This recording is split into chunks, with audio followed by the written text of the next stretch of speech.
Hello, everybody, and thanks for joining us as we broadcast from Don McKenzie Field on campus of Morgan County High School in West Liberty on SpreeTV Channel 2 and our SpreeTV YouTube channel, where the Morgan County Cougars will take on the Iroquois Raiders, a Class 5A school from Louisville, Kentucky. And joining me tonight, once again, is former Morgan County quarterback, great, and I emphasize great, Perry Allen. Well, thanks, Chris. Glad to be here on the banks of the Caney Creek again tonight as our Cougars take on Iroquois in perfect timing as the Cougars come out for a pregame walk through a little bit here, and a nice crowd already gathering at the stadium too. It is. It's a great atmosphere tonight. Going to be a big crowd, and we got great weather, Perry. First meeting between Morgan County and Iroquois tonight. However, the Cougars have played a similar team in this Class 5A district. They played Louisville Seneca a few years back, and it was one of the better football games that Morgan County saw in a long time, a 44-42 winner. It was a thriller here, and this is an opponent of similar nation in Iroquois. Yeah, it is. I think they'll have some speed here tonight. They've got around 50 kids. I don't know how many they'll bring on the away trip, but they have about 50 kids on the team, so pretty good numbers. Maybe not 4 or 5A, but pretty good numbers overall, enough to definitely win in football. So looking forward to this. Not a lot of times do teams from the mountains, Chris, from Appalachia go to Louisville and vice versa. I remember a basketball game back in the 70s when Shawnee came here and played, and it was quite a game over in the old gym in town, and quite an atmosphere. And I think it's always great, Chris, when we can bring cultures together. And one of the things Iroquois brings to the table for us and for people from West Liberty, Morgan County, and for this team is it's one of the more diverse neighborhoods in Louisville. A large segment of Vietnamese, a large segment overall of Asians there, African Americans, whites, and you're looking, again, the largest city in Kentucky, and a small town rural America here in West Liberty, Morgan County. So hopefully these kids, before the game and after the game, will come together and show the people and all of us, what football is about, and that's bringing people together. That's part of it, Perry, is bringing people together. It's a wonderful sport, and you love to see matchups like this from time to time. Morgan County last week, they go to Pineville. It's a long ways away from here, too. You're down around, the Tennessee and Virginia border, and then you come up here and you play a school from Louisville. Even basketball in the past few years, we've been able to play. We played Louisville Butler. We played a really good team, which is also in Iroquois' district, and a famous alum from Louisville Butler is a guy named Brian Milam, if you remember that name now, with the KHSAA, a long-time sports anchor for WKYT in Lexington. He's was a tremendous baseball player, went to Butler High School. Another good friend of mine, Jeremy Johnson, the guy who was in my wedding, was from Butler. So those are teams similar in this district. And looking at Iroquois tonight, they've got some playmakers. Arion Bradford is going to be a big-time playmaker. Bryson Buckner, the quarterback. And an interesting name I see on the roster that I want to do research on was number 6, Mark Unseld. And if that last name, if people are watching, you think, Unseld. I know I've heard that before. Well, you might have heard of Wes Unseld. So we'll be interested to see if there's some relation there with him. Very much so. Again, Sorghum Festival weekend here in Morgan County, which was always a big event, still is a big event. As I was driving in this evening, and the traffic actually really was heavier on the Mountain Parkway than normal. And then you got off on 205, and it just continued to increase, and it just it gets you pumped. And the Sorghum Bowl has always played a big part of that, Chris. Always been a big part of that. I remember the early Sorghum Bows that I got to play in and be a part of. My freshman year, only played special teams, played on the kickoff and kick return teams and that stuff. But recovered an onside kick right before halftime, and then I had the pleasure of players at that time escorted the sorghum court. So I escorted Joyce Atkins, became Joyce Jevedon, married Jeff Jevedon at that time, former Cougar, Blue Devil, a good receiver for Morgan County. But you done that at halftime, and I was one of those that got selected to do that. And then, you get back in the locker room. But Sorghum Bowl was just a big week. It was a big week, and you wanted to win. Very much so, because the crowd was 2 and 3 times the normal crowd. A lot of alumni back, and parade the next day that you wanted to ride in, but you wanted to ride in as a winner. Right. Well, Perry, what we're going to do is we're going to take our first break of the evening. We got a big pregame show set for everybody. We got a series of interviews that we're going to go. Perry and I are going to go down on the field. We're going to try to talk to head coach Mark Easterling, talk about last week and this week's matchup with Iroquois. We'll have a few more interviews. We're going to interview the Sorghum Court, talk about the girls that's going to be crowned at halftime, and also talk a little bit about our youth program, too, with Walker Crace before we come back up into the box. So we're going to take a break. When we come back, we're going to be live on the field with head coach Mark Easterling. You are watching SpreeTV on Channel 2 and SpreeTV on the YouTube app. We will be back.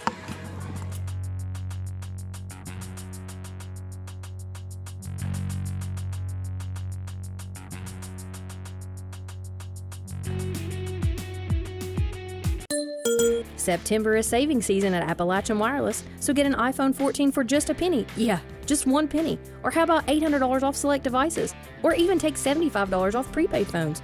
Do you need more? How about $1,000 off in savings when you bundle? Whether you're upgrading, switching, or just want a good deal, we've got something just for you. So stop by your nearest Appalachian Wireless retail location or visit us at AppalachianWireless.com to let us help you get connected today. Because we are you, we are Appalachian Wireless. Hi, I'm Brock Lippman, President of Commercial Bank of West Liberty. For more than 100 years, we've prided ourselves on treating our customers like family. The technologies we offer afford you the ability to bank with us from anywhere. Hi, I'm Angie Pendergrass. I'm the CFO of Commercial Bank, and we are constantly looking for new technologies to improve our efficiencies and our bottom line, but more importantly, it allows us to spend more time with our customers. Hi, I'm Howard Elam, CEO of Commercial Bank. I'd like to thank you for trusting us with your banking needs. For nearly 50 years, Bank of the Mountains has served Morgan and the surrounding counties, working hard to provide our customers with friendly service and the financial products that make their lives easier. As a family-owned bank, we understand that relationships matter. We appreciate those who have chosen us to be their bank and invite those who haven't to stop by at any of our 3 locations, West Liberty, Index, or Ezel. Local people, local decisions, local commitment. Bank of the Mountains is proud to be a real community bank. Member FDIC, Equal Housing Lender. Hi, this is John Eisen. When you're looking for insurance coverage, you want 3 things: competitive rates, expert advice, and fast, friendly service. At Eisen Insurance Agency, you'll find all 3. We are locally owned and operated, and all of our agents are licensed. We offer all types of insurance, from auto and home to business and farm, and even life insurance. Give us a try and you'll see why for over 45 years, so many of your friends, family, and neighbors trust Eisen Insurance to be their insurance agency. Standifer Builders is the area's best general contracting and paving company, serving you since 1965. We're family owned and operated, and we're ready to meet your needs. Our friendly and experienced staff has the expertise to do the job right, no matter the size. We offer residential and commercial paving without the hassle of a big contractor. Call us today to schedule your free estimate. Standifer Builders is a proud supporter of local high school sports. Good luck to all athletes this season. You can have full control of your network with MRTC Total Command. This feature enhances your internet experience right at your fingertips. Worry less about online threats with included virus protection. Choose the sites your children visit and limit their screen time with parental control features. Manage smart devices at the touch of a button. You get all this for just $9.95. Plus, we will upgrade your router at no extra cost. Now that's Wi-Fi Advantage. Chris Trusty here, downfield level with head coach Mark Easterling, Perry Allen and I. Coach, big night tonight. Sorghum Festival against the Iroquois Raiders. And the big question I have is, you had a similar opponent a few years back. You played Louisville Seneca. Big win for you, 44-42. But tell me a little bit about Iroquois. Oh, man, they're fast. They're fast and athletic. They're long on the outside. Got a couple tall receivers. We really got to do a good job of keeping 20 in the pocket, the real quarterback. He's just a freshman, but when he gets out and scrambles, man, he can make plays. So we're going to try to get some pressure on him early, maybe try to get some turnovers, kind of rattle them a little bit. But we just got to come to play, and we got to play fast, and we got to play discipline on the defensive side. Yeah.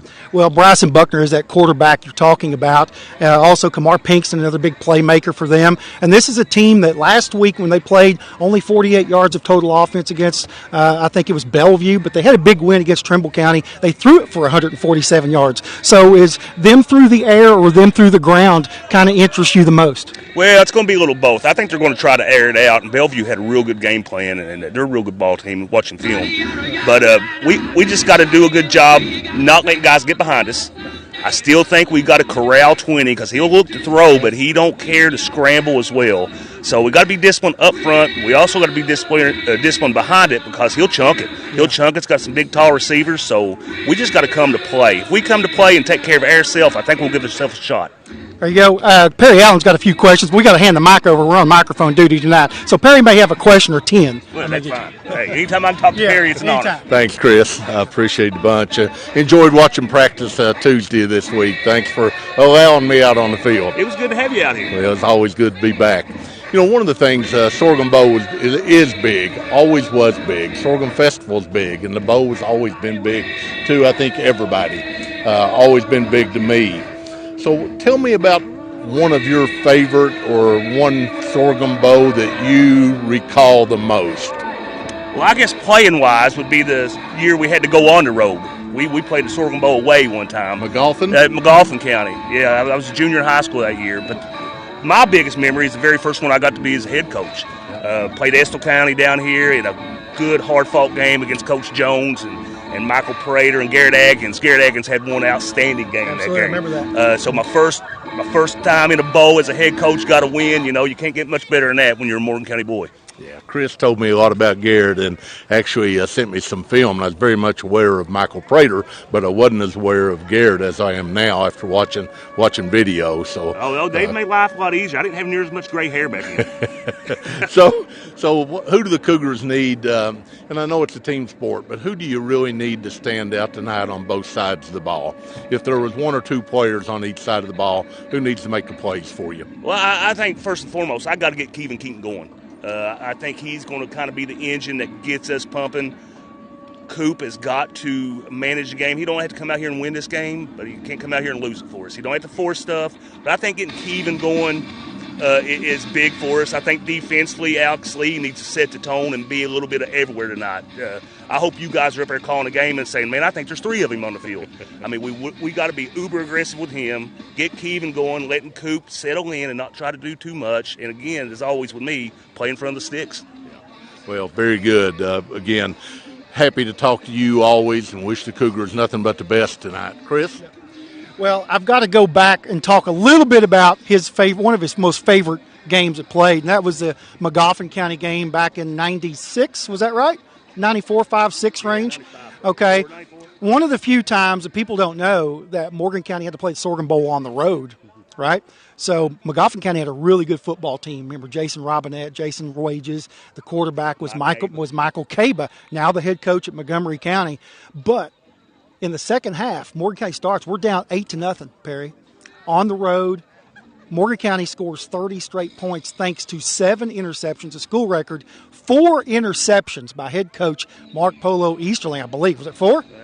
First one for a touchdown. Okay, the first one was a pick 6, so you guys want to know it was a pick 6 to get Morgan County back in it. But, man alive, I tell you what, 7 interceptions in one half, and you picked off a great quarterback 7 times, and that propelled us to a victory. That is one of the most interesting, one of the best games that I've seen. It was on the road, and Morgan County fans were upset because that game wasn't at home because of a contract issue that they had. So there's a lot of great games, and it kind of alludes us to what we're going to be talking about later, some of our top 5 football games that Perry's witnessed or I've witnessed in my time. Or we've heard about. I'm not that old. Well, we're going to the 1940s here when we start talking to some of Perry's favorite games, but there has been a lot of great moments. There's been some bad moments, too. I got kicked out of a Sorghum Bowl one year as a coach. Yeah. As a coach, what year was that? I guess it was. Wasn't this year. No, it wasn't this year. It wasn't this year. I think it was about 4 years ago. 4 years ago. It was right before COVID, so it was, not the greatest time. At the last few seconds, I thought it was a bogus call. And I do too. But, it is what it is. I got my money's worth. Speaking of our players, we've been talking a lot about a couple of key players. One's Kevin Keaton. This is a sophomore that really has a chance in the next couple of years. He's gotten bigger, faster, stronger. But, man, between the tackles, he's very explosive. He can really get through there and penetrate very well. And, Alex Lee on defense got something like 68 tackles on the season. He's kind of everywhere. But, you talked about wanting to get Kevin going this game. You think, Iroquois is going to be looking at, hey, we've got to stop this guy. But also, you do have that deep ball threat with Cooper Fleming. Talk about his progress a little bit. He's getting better every week. He just sometimes he wants to force stuff. He wants to make every throw a touchdown, which I like the concept of it, but he just tries to force a little bit too much. He needs to get back just to looking at our check downs. We always have him something easy to check down, but I'm big on him too. I'm like, look, Coop, you've got 2 100-yard rushing games. If something's not open, use yourself. Use yourself. Don't put us in bad situations. Manage the game. We ain't out here trying to cure cancer every snap. Right. Manage the game. Have fun. Play within yourself. Play within the game plan, and everything else take care of itself. One of the last things I'll have, unless Perry has something else, was we'll talk about in our pregame later on is some of the keys to victory. And one is, composure. So last week at Pineville, sometimes, when things don't go right, how are we going to respond to certain things? And also, be clean. Pre-snap penalties, clean some of that stuff up. Don't get behind the sticks. What's another category for your football team if we're going to win tonight that you say we have to win this specific statistic? Yeah, we're talking big about turnovers this week. Always big about staying in front of the chains. My issue with them now, or message to them, has been, it's all right to have a bad play, and it's all right for it to bother you. But don't let it affect you. Let it bother you. Let's get over it. Let's move on to the next play. It's all right for it to bother you. It should bother you. You're out here competing. Let it bother you, but don't let it affect you. Have a mental mindset to push through it and keep playing. All right, Coach. Head coach Mark Easterling here. Cougars are 2-3, looking to get to 3-3 after a win tonight. They'll play the Iroquois Raiders here. Kickoff is set for 8 o'clock. Perry, you have anything else? I'm good. We're good? Ready. All right, good luck to you. Ready to watch. Ready to watch. Good luck to you, Coach. We're going to take a commercial break if we can, and when we come back, we're going to talk with the Morgan County Sorghum Court. We've got our girls that's going to be crowned at halftime. We're going to talk to them. You're watching Cougar Football on SpreeTV.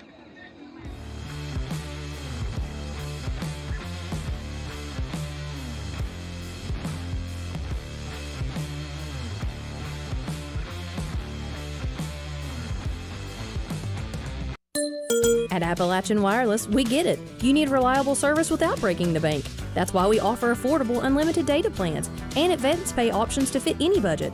Are you ready to ditch your overpriced carrier? We've got a switch and save deal plan just for you. We're your local experience provider from Appalachia for Appalachia. So stop by your nearest Appalachian Wireless retail location today or visit us online at appalachianwireless.com to see how easy it is to save and get connected. Because we are you, we are Appalachian Wireless. You can have full control of your network with MRTC Total Command. This feature enhances your internet experience right at your fingertips. Worry less about online threats with included virus protection. Choose the sites your children visit and limit their screen time with parental control features. Manage smart devices at the touch of a button. You get all this for just $9.95. Plus, we will upgrade your router at no extra cost. Now that's Wi-Fi Advantage. Standifer Builders is the area's best general contracting and paving company, serving you since 1965. We're family owned and operated, and we're ready to meet your needs. Our friendly and experienced staff has the expertise to do the job right, no matter the size. We offer residential and commercial paving without the hassle of a big contractor. Call us today to schedule your free estimate. Standifer Builders is a proud supporter of local high school sports. Good luck to all athletes this season. Hi, this is John Ison. When you're looking for insurance coverage, you want 3 things: competitive rates, expert advice, and fast, friendly service. At Ison Insurance Agency, you'll find all 3. We are locally owned and operated, and all of our agents are licensed. We offer all types of insurance, from auto and home to business and farm, and even life insurance. Give us a try and you'll see why for over 45 years, so many of your friends, family, and neighbors trust Ison Insurance to be their insurance agency. For nearly 50 years, Bank of the Mountains has served Morgan and the surrounding counties, working hard to provide our customers with friendly service and the financial products that make their lives easier. As a family-owned bank, we understand that relationships matter. We appreciate those who have chosen us to be their bank and invite those who haven't to stop by at any of our 3 locations, West Liberty, Index, or Ezel. Local people, local decisions, local commitment. Bank of the Mountains is proud to be a real community bank. Member FDIC, Equal Housing Lender. Hi, I'm Brock Littrell, President of Commercial Bank of West Liberty. For more than 100 years, we prided ourselves on treating our customers like family. The technologies we offer afford you the ability to bank with us from anywhere. Hi, I'm Angie Pendergrass. I'm the CFO of Commercial Bank, and we are constantly looking for new technologies to improve our efficiencies and our bottom line, but more importantly, it allows us to spend more time with our customers. Hi, I'm Howard Elam, CEO of Commercial Bank. I'd like to thank you for trusting us with your banking needs. Chris Trusty, Perry Allen back here at field level, Morgan County High School tonight. Sorghum Bowl. Morgan County will take on Iroquois Raiders. But one of the big attractions tonight is the Sorghum Court. That has been a long-standing tradition here in Morgan County. With me, I have Chloe Dye, Elizabeth Hampton, Addie Day, Lily Littrell, and Jenna Cantrell. Those are the candidates for Morgan County High School. And one of these lucky girls is going to be the Sorghum Queen for 2025. But we've got some history for you because Perry has a little bit of history in escorting out Sorghum Queen candidates, and I'm going to let Perry ask the first question to these girls tonight. I did have some history in 1974. Yeah, 74. So I escorted the winner that year, the football players, freshman football players, escorted the candidates such as you all then, and I escorted Joyce Atkins of Wrigley at that time, and she won. So I don't get to escort any of you all now. You don't have to worry about that. So you're all here tonight, and all of you are smiling. You seem to be having fun with this, and seem to be glad you're a part of it, which is number one. So I want to ask, what are your juniors in high school? Okay. So what does the Sorghum Festival mean to you all? Not necessarily the Sorghum Queen or Sorghum Bowl, but what does the Sorghum Festival mean to you all? You can just let them pass the mic down, too. Yep. Hold it up. Yep. Okay. Give it to Chris when you get done. To me, it's just a big tradition. I love the Sorghum Festival. Every year, it's just something I look forward to. It feels like a holiday to me. I feel like it's so special because it's only our little county who has the Sorghum Festival. So it's like nowhere else has it, but we do. So it's just special to me. I look forward to the Sorghum Festival every year, and I think I look forward to it more than I do my own birthday because it's just a tradition that we've always had, and it's been here for over 50 years now, and it's just really nice to see that carrying along, and it's just special to our little county. I love the Sorghum Festival. It's my favorite time of year, and I just think it's a time that our community comes together into town just to show off all the small businesses and to support one another. I think it's just a unique tradition. It's different from other counties, and it's a great way to bring the community together, and I always look forward to it every year. I think it's a beautiful tradition that we have. I'm so glad that Morgan County has it of all places because we all look forward to it, and you can just hang out with your friends, and it's the highlight of your high school career. I tell you what, they answered that pretty well, don't you think, Perry? They were kind of like, you guys are great at the communication part. A couple of questions I've got, though. We've had a Sorghum Queen for 50-some years, but have we ever had a Sorghum King? Have you ever thought about that? Should we have a Sorghum? That's a topic that we need to have in debate. Do we need to have a Sorghum King? Does that need to be introduced in the years to come, do you think? I think that would be a great thing to have. I mean, adding on to the tradition, that would be great, I think. Okay, so she says she's a vote for yes. Let's keep tally yes. of this. That's a yes vote. I think that we should because it's just a great way to make it equal, and I just think it'd be a great addition. 2 votes, 2 yeses. I also think, yes, that the boys should be included too. It'll just be something for them to look forward to as well. 3-0. I think yes as well, and I think that the boys would really enjoy this. They want to be Sorghum Queen, so I'm sure they want to be Sorghum King. I'm also a yes. I think that I've always looked forward to doing this, and maybe just because I'm a girl, but I mean, I've always wanted to be on the sorghum court. So I mean, maybe some boys want to be like sorghum king too. That's a 5-0 vote. I want to ask you next question. Yeah, I won't answer that one. So, but thanks for the answers. Very, very good. You know, when this started, there was a dogwood festival in the spring, 50 plus years ago, and then the sorghum festival in the fall, as it is the last full weekend of September. It always is. So the county community of West Liberty wanted to determine which would be the best. So they went with the sorghum festival that year. From then forward, the dogwood festival, it rained, weather was bad, so sorghum festival won out. So, okay, one more question. I know you're not even halfway through your junior year yet, okay, right? So what do you want to do in a year and a half from now when you're getting ready to graduate? What's your plans post high school? So after high school, I plan to study in biology to become a veterinarian. So that's my dream.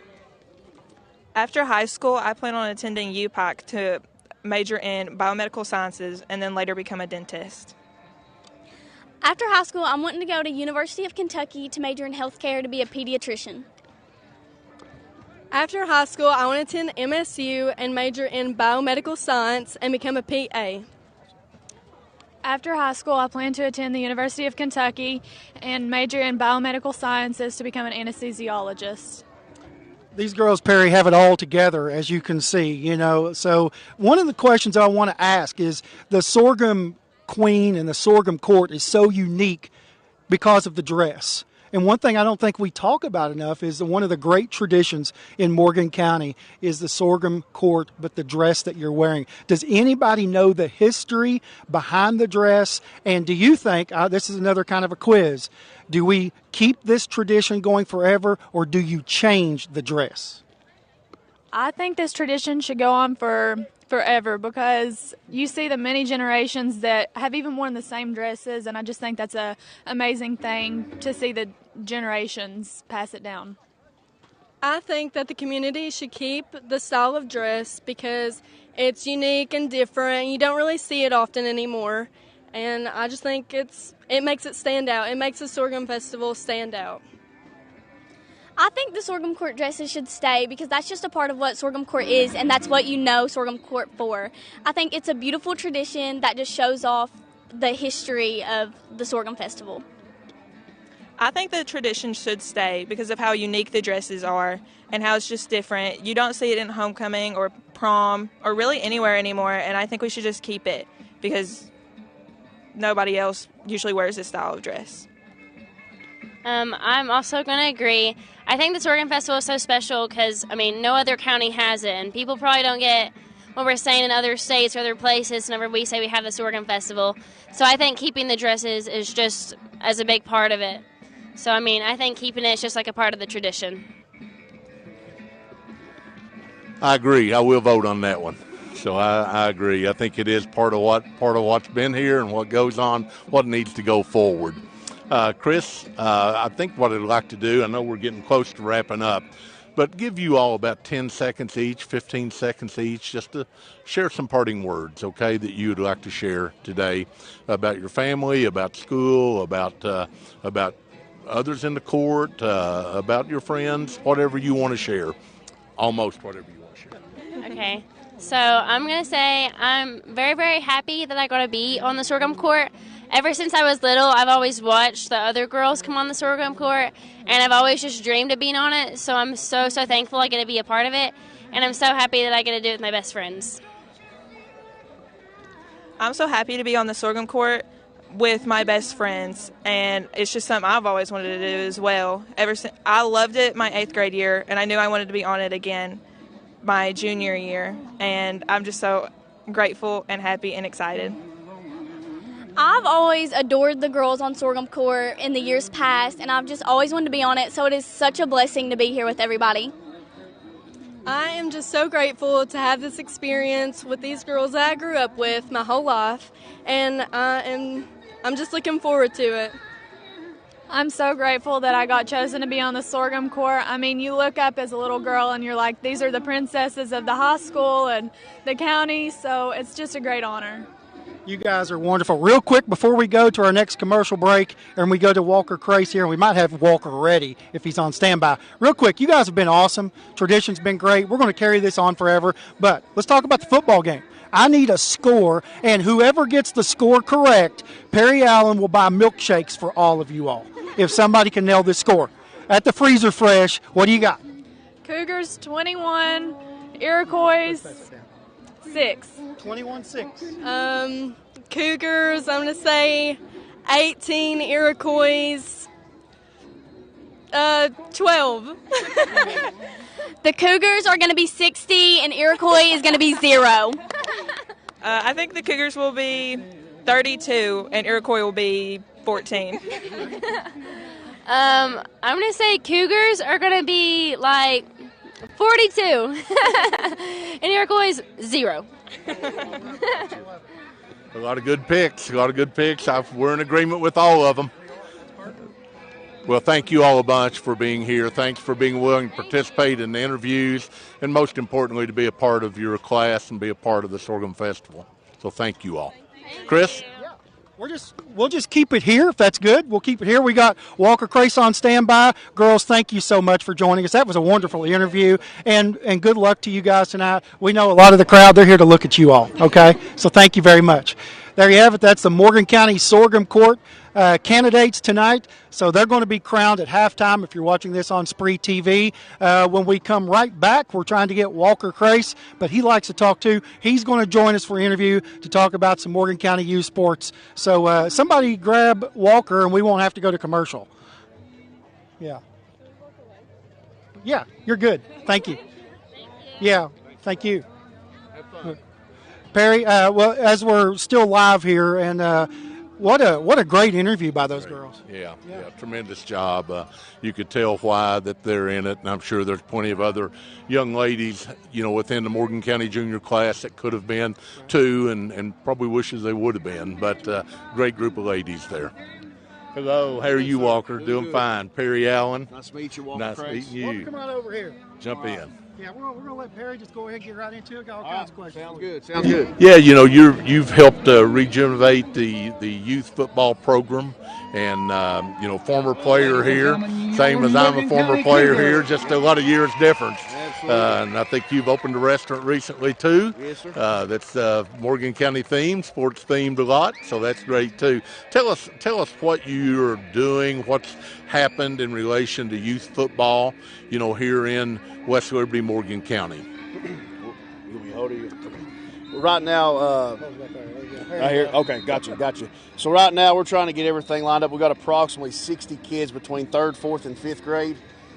We tried to kind of get K through 2 back in with the flag. That's something kind of new that a lot of other places, when they're trying to rebuild their program, letting the young ones kind of have a little more fun and kind of figure everything out before we start throwing the pads on them. Still trying to get them boys in. Not a lot of turnout right now, just a lot of young kids. But now, 3rd, 4th, and 5th, about 60 kids. We got 3 football teams. I have to give a shout out to the Courtney Atkins and Dakota Cantrell and Mikey Wisman. We're trying to encourage these kids and teach these kids. And I love hearing them because I ref all the games. So as a middle school coach, I hear what they're teaching these kids and setting the edge, read and run reads and things like that. So it makes me really excited to see the future and to see a lot of players that's never played come out, and the talent that I see makes me comfortable seeing the future. And like I've learned, in order to build a program, it starts right there. You can't take over a program and them just starting in 8th grade and then trying to do it. You got to do that. Rapport starts there. Just like when I was in school, Kevin Collins, having all them guys, Larry Collins and all them, 3rd grade till seniors in high school, you know each other from the back of your hand. Yep. So I think that's Rome weren't built in a day. Building a program is not easy, but I think it starts there, and we're definitely working on those things. Chris, I'll give you a second here in just a minute. I was part of a Little League program, growing up here in Morgan County, and appreciate that very much. Barry Bradley was one of my coaches at that time, also a former Blue Devil, Barry was. Keith Miller, Coach Keith Miller, coached so many youth that went on to play at the high school level. I think it's you have to have that, and then mix in some kids that haven't played football at schools this size that come on out when they're sophomores, juniors, even seniors, can add a lot to a program. So what encouraged you? What drove you to jump into this? Because this is a big undertaking. Okay, I understand it, big undertaking to take this on top of everything else you do, including family and work and that.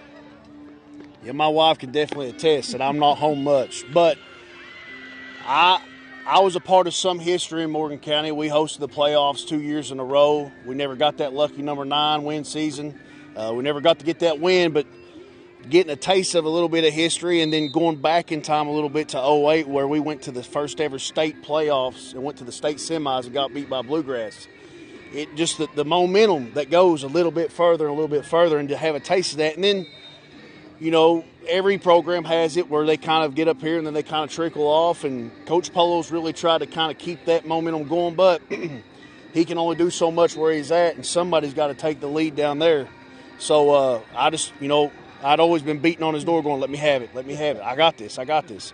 So it's been since 2021 I took it over. We went from 15 kids and $1,000 in the bank account and an old set of jerseys to 60-some kids. Got parents involved. They got floats in the parade now. We're building that aura around them and letting them know that they're important. Got the all-star season kicking in. So trying to go back to where it worked for us. You had Little League, you had All-Stars. You did these things. These are the simple things instead of trying to make it too complex. So start from the ground up. It is hard, but there's nothing else I wish to do other than coach football, be a part of the program, and the Giovanni stores definitely helped me, put me in a position to help give more, put more time into it. But I mean, just, this year, my 5th and 6th grade, they've sealed a bid to go to the state tournament. Now, my 8th grade team, they're in the first round of the district tournament, but these boys, and I was telling the players, even if you can go in that tournament and get one win, I said, guys, I said, unfortunately for my 8th grade, I told them in order to build a winning program or a winning culture, we must first establish a culture. And I said, by the time you're seniors in high school, you're going to look back and see where you started to use the tip of the spear. I said, you got to start those 2-win seasons, 1-win seasons. I said, but eventually we will turn it around. I was like, and you're going to be a part of that. So that's what keeps me driving. And then seeing those kids out there on Tuesday nights and Saturday mornings. Amen. Yeah. Chris? Yeah. What you've done with the youth program, Walker, I mean, it's evident in this town. The buzz is there. The kids are there. Just a tremendous effort. And it takes a village of people and parents. And it's hard to build football tradition and culture at the high school level. You have to have it at the youth leagues. And it's so important. But a lot of people don't know. We're talking about playing career, Perry. We talked about Polo and the 4 interceptions that he had on a foggy night on the banks of the Licking River in Magoffin County. This guy right here in the Sorghum Bowl against Middlesboro, he ran back a kickoff to start the second half. And I kid you not, it probably took him 30 seconds to run 90 yards. I really do. Oh. I mean, this dude was scooting down the sidelines, and your head was thrown back, and I don't know if anybody touched you or they fell down. Take us through, which was a really big moment of Morgan County to beat a program like Middlesboro, 38-34. Take us through that a little bit before we get back, and we're going to talk about our top 5 games here in the next segment. Yeah, so I remember going in, just go back to sophomore year, we had to go to Middlesboro because it was always going to Corbin, felt like, every year. We had to go to Middlesboro, and they looked like the Pittsburgh Steelers out there. And you had a lot of that Laren Collins, Walker Crace, Jordan Witt, Joe Holbrook. A lot of them boys were playing, but we were just sophomores. And though we were pretty talented, when you got a bunch of grown men, it don't matter. Playing down in the crater. Yeah, down in the crater. Downhill, that's man. a trip. At Lee Majors Field. Yeah. And they beat us very handily. And I don't know the full story whether Brian asked them to come and said, we'll pay you. And I think if I'm correct, I think Brian's like, I want more. You come back next year and let's do this. So, but Brian knew what he had coming up. Those guys I don't think knew yet. Right. And then, I'll never forget, it's the second half. We're in a battle with Middlesboro. Chase Roark's their quarterback. Chase Roark was at the time, I would believe, a touted little recruit, for a Middlesboro kid. And I remember it was Herman Field. The side of the field is loaded shoulder to shoulder. Everybody's packed in there. And I remember telling Cody Thornsberry, I was like, they're not going to kick it to you, man. Like, they're going to kick it. Cody's going to run it back 99% of the time. Yeah. But I knew I wasn't a cutting kind of guy. Just find a hole and go and use their momentum against them. And I remember it bounced one time, stuck to my hand like glue, and I took off, and I hit down the right side of the line all the way back this side of the end zone, and it felt like forever. Yeah. But I remember they were getting click. I mean, they was catching up, and I was like, oh, boy, if I could just get me in there. And I remember I was so tired. And I begged. If we had oxygen, I was begging for it. And I remember asking Polo, hey, I need a break. He goes, I'm not giving you a break on special teams. You can get it on defense. Well, I don't want to break then. So I just had to figure it out. Yeah, all right, we'll figure it out. So, but I think, and I'm not trying to take credit at no means, but I do think that really helped shift the momentum in a game that we had no business probably winning. But we had a great team, and everybody on that team, the coaching staff, everybody was in sync. And those are just some of those games you don't ever forget.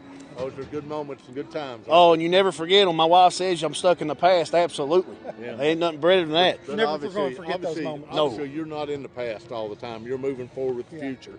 And what we started talking about with these kids. Well, that's the goal. I've told Polo, I was like, when your time comes, I said, I want to take that next step, because if I got these boys right now that I started with that were in second grade are now in sixth grade. So by the time, if he decided to ever retire in the next handful of years, I'll have now these boys since they were in second grade. That's how you build it, man. And coaching in a local town's not easy where you're from. Philip Haywood said it in his book. I read his book. I got to try to understand everybody. And it is hard coaching in a local town, but I wouldn't have it any other way. Well, thank you so much, Walker. I tell you what, I think this guy could run for something. What do you think, huh? Right? This guy can go all day. Walker Grace, former Morgan County football player, doing a lot of great things for the Cougar community and the youth sports. And when we come back, we're about 46 minutes away from kickoff. The next segment, Perry Allen and I is going to talk about some of the greatest football games that we've either observed, we've watched in our times. We've got more on this pregame show. So we're going to take this break. You are watching Cougar football on SpreeTV.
September is saving season at Appalachian Wireless, so get an iPhone 14 for just a penny. Yeah, just 1 penny. Or how about $800 off select devices? Or even take $75 off prepaid phones.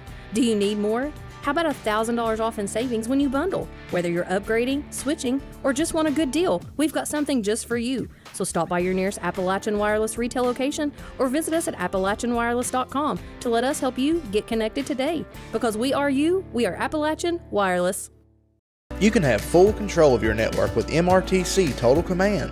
This feature enhances your internet experience right at your fingertips. Worry less about online threats with included virus protection.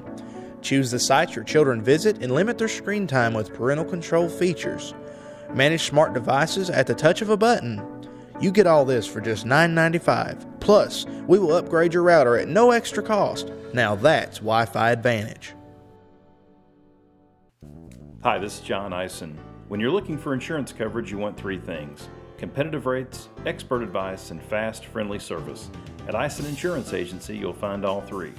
We are locally owned and operated, and all of our agents are licensed. We offer all types of insurance, from auto and home to business and farm, and even life insurance. Give us a try and you'll see why for over 45 years, so many of your friends, family, and neighbors trust Ison Insurance to be their insurance agency. Standifer Builders is the area's best general contracting and paving company, serving you since 1965. We're family owned and operated, and we're ready to meet your needs. Our friendly and experienced staff has the expertise to do the job right, no matter the size. We offer residential and commercial paving without the hassle of a big contractor. Call us today to schedule your free estimate. Standifer Builders is a proud supporter of local high school sports. Good luck to all athletes this season. For nearly 50 years, Bank of the Mountains has served Morgan and the surrounding counties, working hard to provide our customers with friendly service and the financial products that make their lives easier. As a family-owned bank, we understand that relationships matter. We appreciate those who have chosen us to be their bank and invite those who haven't to stop by at any of our 3 locations, West Liberty, Index, or Ezel. Local people, local decisions, local commitment. Bank of the Mountains is proud to be a real community bank. Member FDIC, Equal Housing Lender. Hi, I'm Brock Littrell, President of Commercial Bank of West Liberty. For more than 100 years, we prided ourselves on treating our customers like family. The technologies we offer afford you the ability to bank with us from anywhere. Hi, I'm Angie Pendergrass. I'm the CFO of Commercial Bank, and we are constantly looking for new technologies to improve our efficiencies and our bottom line, but more importantly, it allows us to spend more time with our customers. Hi, I'm Howard Elam, CEO of Commercial Bank. I'd like to thank you for trusting us with your banking needs.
Chris Trusty and Perry Allen, we are back in the booth here at Morgan County High School. We are 40 minutes away from kickoff tonight. Morgan County will take on the Iroquois Raiders from Louisville, Kentucky. And Perry, I want to say that we just did a series of interviews on the field. They were magnificent. Coach Polo, Walker Crace, and that sorghum court of candidates of girls. That was a lot of fun getting to talk to them. So well spoken, and they're so proud of the rich tradition of this sorghum festival and the sorghum bowl. And it's unique to anybody else because of so many different things. But I thought that was a lot of fun before we go into our next segment. Yeah, the girls really seemed to enjoy it and appreciate it, Chris. They thrived, which is just so good to see. Each one of them answering questions, making their comments. The total works, and had several fans on the way back up here mention to me and say, will we be able to watch the interviews? Will we be able to listen to interviews when we get home and rewatch this? Yes. And I said, absolutely. So, maybe next year in other games, we can have the microphones maybe where it plays over the speaker system, where the whole crowd can hear what we're talking to Polo about, what we're talking to, in this case, Walker Crace with the youth football program and the sorghum court. Yeah, that's a wonderful idea. idea. And you can watch this if you're not watching now. If you want to go back, it's on SpreeTV. Just go to YouTube and type in the search SpreeTV. It's by Mountain Telephone. We're also on SpreeTV Channel 2. I do want to give the plug to make sure that you call Mountain Telephone by September 30th and get the updated SpreeTV and get yourself set up for that. We're also coming to people on Kick 102.9 tonight. And hat tip to Rick Barker. We talked about him. We're presented with a wonderful presentation at our first game. Rick is very instrumental, and he is known as the official voice of the Cougars. But as we get into this segment, Perry, something I've been really excited about all week long is talking about Morgan County football past, its history, some of the great moments. But you have a very interesting story that you would like to share, and we kind of titled it as The Game That Never Was. So let's tell people a little bit about the game that never was, and then we'll just let you go right into your top 5. Yeah, the football program at Morgan County started in the mid to late 40s is when it started, Chris. And Morgan County is very fortunate at that time to have one of the top coaches in the state, and went on, Coach Glenn Stanley, went on to coach football once he left Morgan County to South Florida, and coached high school football in South Florida. And my brother Hank, in the past spent a lot of time in South Florida, and he would talk to people down there as us Allens do, and several of the older people there recognized the name and remembered the name of helping down there to start a little different brand of football, throwing the football even at that time. So that was kind of cool. But Coach Stanley helped start the program here at Morgan County, and they were fortunate in early years to have some very good teams under him. Coach Stanley left here with a winning record, and moved on then to South Florida. Carl Burton, Don C. Burton, Carl Burton, that many people in the old days knew, great fan of Morgan County sports. He took a one season during the middle of Coach Stanley's career and coached the team. But this team again, this group of guys that played from about 1947 through 1952-3 was just a great bunch of athletes. I mentioned one game that kind of stood out, but the game I'm going to talk about here is the game that wasn't, and that's the game that a lot of people thought was going to be played. A lot of people never heard of this, what I'm going to talk about. But when you talk to the older players and former players back in that time that I was fortunate to do over the years, primarily with my dad being part of the program and that, I got to know a lot of those guys and talk to a lot of them, from Larry Scott Blevins, who is still with us, Jimmy Perry, Don McKenzie in Moorhead, who had the Ford dealership, Sonny Atkins, who coached at Frankfort High School back in the day and played for some championships there. In this game, Morgan County had a great team. Had a great team. Lost a couple of games, but still had a great team. But Louisville Flagey, obviously out of Louisville, that Paul Horning went on to play for a little later. Paul Horning, great running back that played for the Green Bay Packers, Notre Dame in college. But there was work going on behind the scenes for Morgan County and Flagey to play a game. And Morehead State University had agreed to allow them to play the game on Morehead State University's field. This would be a non-sanctioned game postseason after KHSAA was out. And Coach Stanley, as the story goes, and there's no definite on this, but the players were pretty hyped, as you could imagine. Pretty hyped to get to play a Louisville team and really for what would be kind of christened, Chris, as a state championship, state Super Bowl. Let me ask you this, game. Perry, and tell people that now the school that we're talking about is modern day Trinity. Mm-hmm. Yeah. So Trinity, St. X, two big Catholic high schools, or two of the biggest Catholic high schools in the Louisville market there. So a lot of people were hyped, a lot of talk going on about it. But Coach Stanley, for whatever reason, maybe he knew best. Maybe he knew it wasn't the right thing to do for his program. Yeah. Maybe he knew it wasn't the right thing to do for his kids. Make a business decision there. You can imagine, Morgan County today playing against a Trinity or St. X, because we know what that roster is filled with at Trinity and St. X. And outside of KHSAA. Exactly. Insurance liability. I don't think people paid too much attention to that back then. But so again, I'm not sitting here saying it was Coach Stanley, but that was kind of what they felt, and they never held no animosity towards him. It was just, what he maybe thought was the right decision at that time not to play that game. But can you imagine at that time, Chris, a school kind of like a little bit what we're talking about here tonight. Morgan County playing the Louisville team, playing Iroquois. Iroquois was no flagey by any means. And honestly, this Morgan County team isn't what that team was then. But to get to play that game on a college field and for a mythical state championship was huge. And that's back when communication was really tough. You had to call somebody on the phone, write a letter.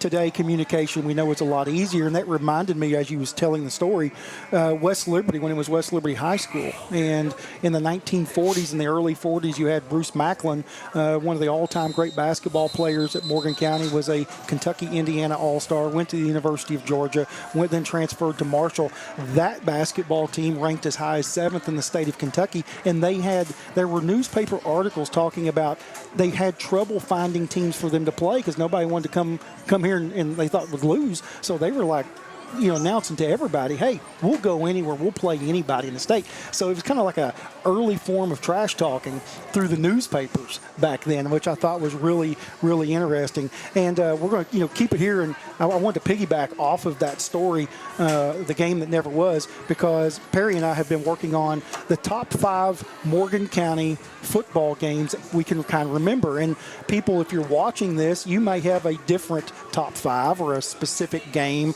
or whatever. But these were some of the games that most of these I was observing myself on when it gets to my top 5. But also, let's start with you, Perry, and let's talk with Perry Allen's top 5 Morgan County Cougar football wins.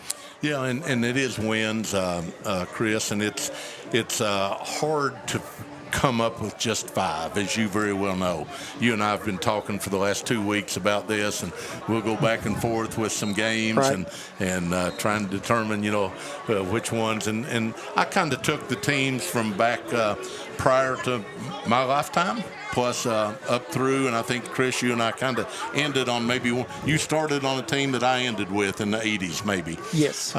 So it was fun, and Chris done a whole lot of research. It helped us, and I was able to do some research along with, again, just having verbal communications over the years through my brothers, through my dad, through teammates of my dad, through playing with Hank on some teams and watching Bill's teams play, and obviously, there's some plenty of games I missed along the way, and I'm sure some that Chris missed along the way.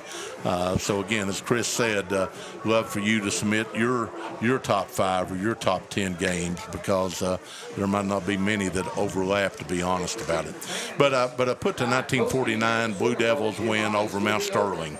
Beat Mount Sterling 26-18 with Coach Glenn Stanley that I just talked about. Coach Stanley ended his career here with 34 wins. When I mention the 1949 team, I'm really talking about teams from about 1946-47 all the way through 1954, that time, 53-54. there were so many young men at that time, and I can't call them kids because, but there were so many young men at that time that went on to play college football that got scholarships, and this was scholarships. And here's just a few of the names. The legendary Albert J. Wingo, and Albert J. is a legend. He's a legend in Morgan County no matter what age. But Albert J. signed with University of Kentucky, and big time when Bear Bryant was there. Donald McKenzie. Don McKenzie, I mentioned earlier. Don played at Morehead State University, running back here for Morgan County on those teams. Had a Ford dealership in Morgan County. Donald Williams signed with the University of Kentucky. Another Kentucky Another signee. Kentucky. Sonny Atkins, who I mentioned earlier. Sonny went on to coach at Frankfort High School, coached Compasty boys. Larry Compasty had played at Kentucky. Steve Compasty, that was Phil Sims' favorite receiver at Morehead State University. Sonny grew up here, played at Morehead State University, scholarship. Harold Rose, brother again to Sonny Rose, uncle to Wallace Rose. Wallace played here also as receiver, running back, defensive back. Harold went on to play at Morehead State University. Harold was what I think to be the only All-American college football player to have played at Morgan County for the Blue Devils, maybe Red Devil, but Blue Devils for sure. The only one to make All-American. At that time, at the Morehead State University level, it was called Little College All-American, which Louisville played in that league, as did Morehead. Most of the state schools played in that league outside of UK. He also, Harold, one of the major stories or one of the things people remember him for is he intercepted a pass in a game against University of Louisville that Johnny Unitas, former Louisville quarterback, went on to be, a Super Bowl winner with the Baltimore Colts, one of the greatest quarterbacks to ever play the game. Harold Rose intercepted a pass with Johnny Unitas and was a Little College All-American.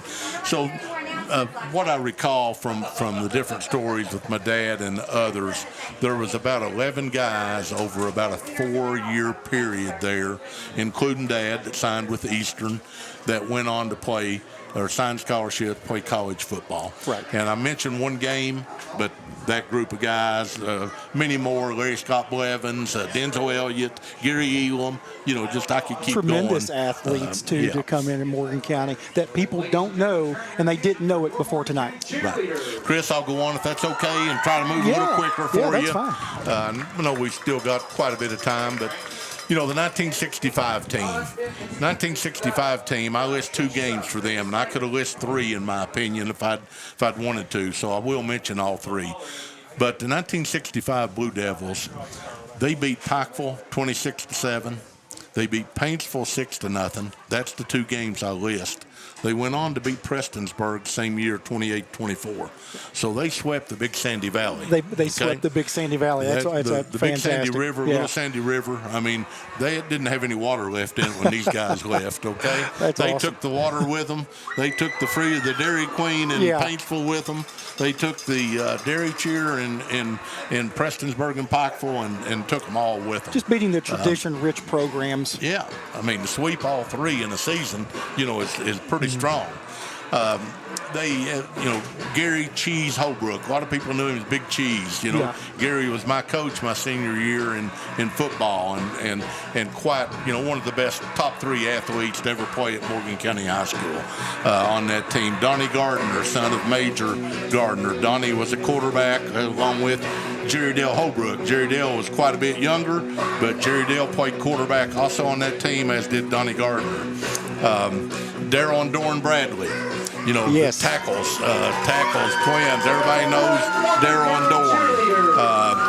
Johnny Allen, Mike Black, Johnny Bussey. Johnny was a center.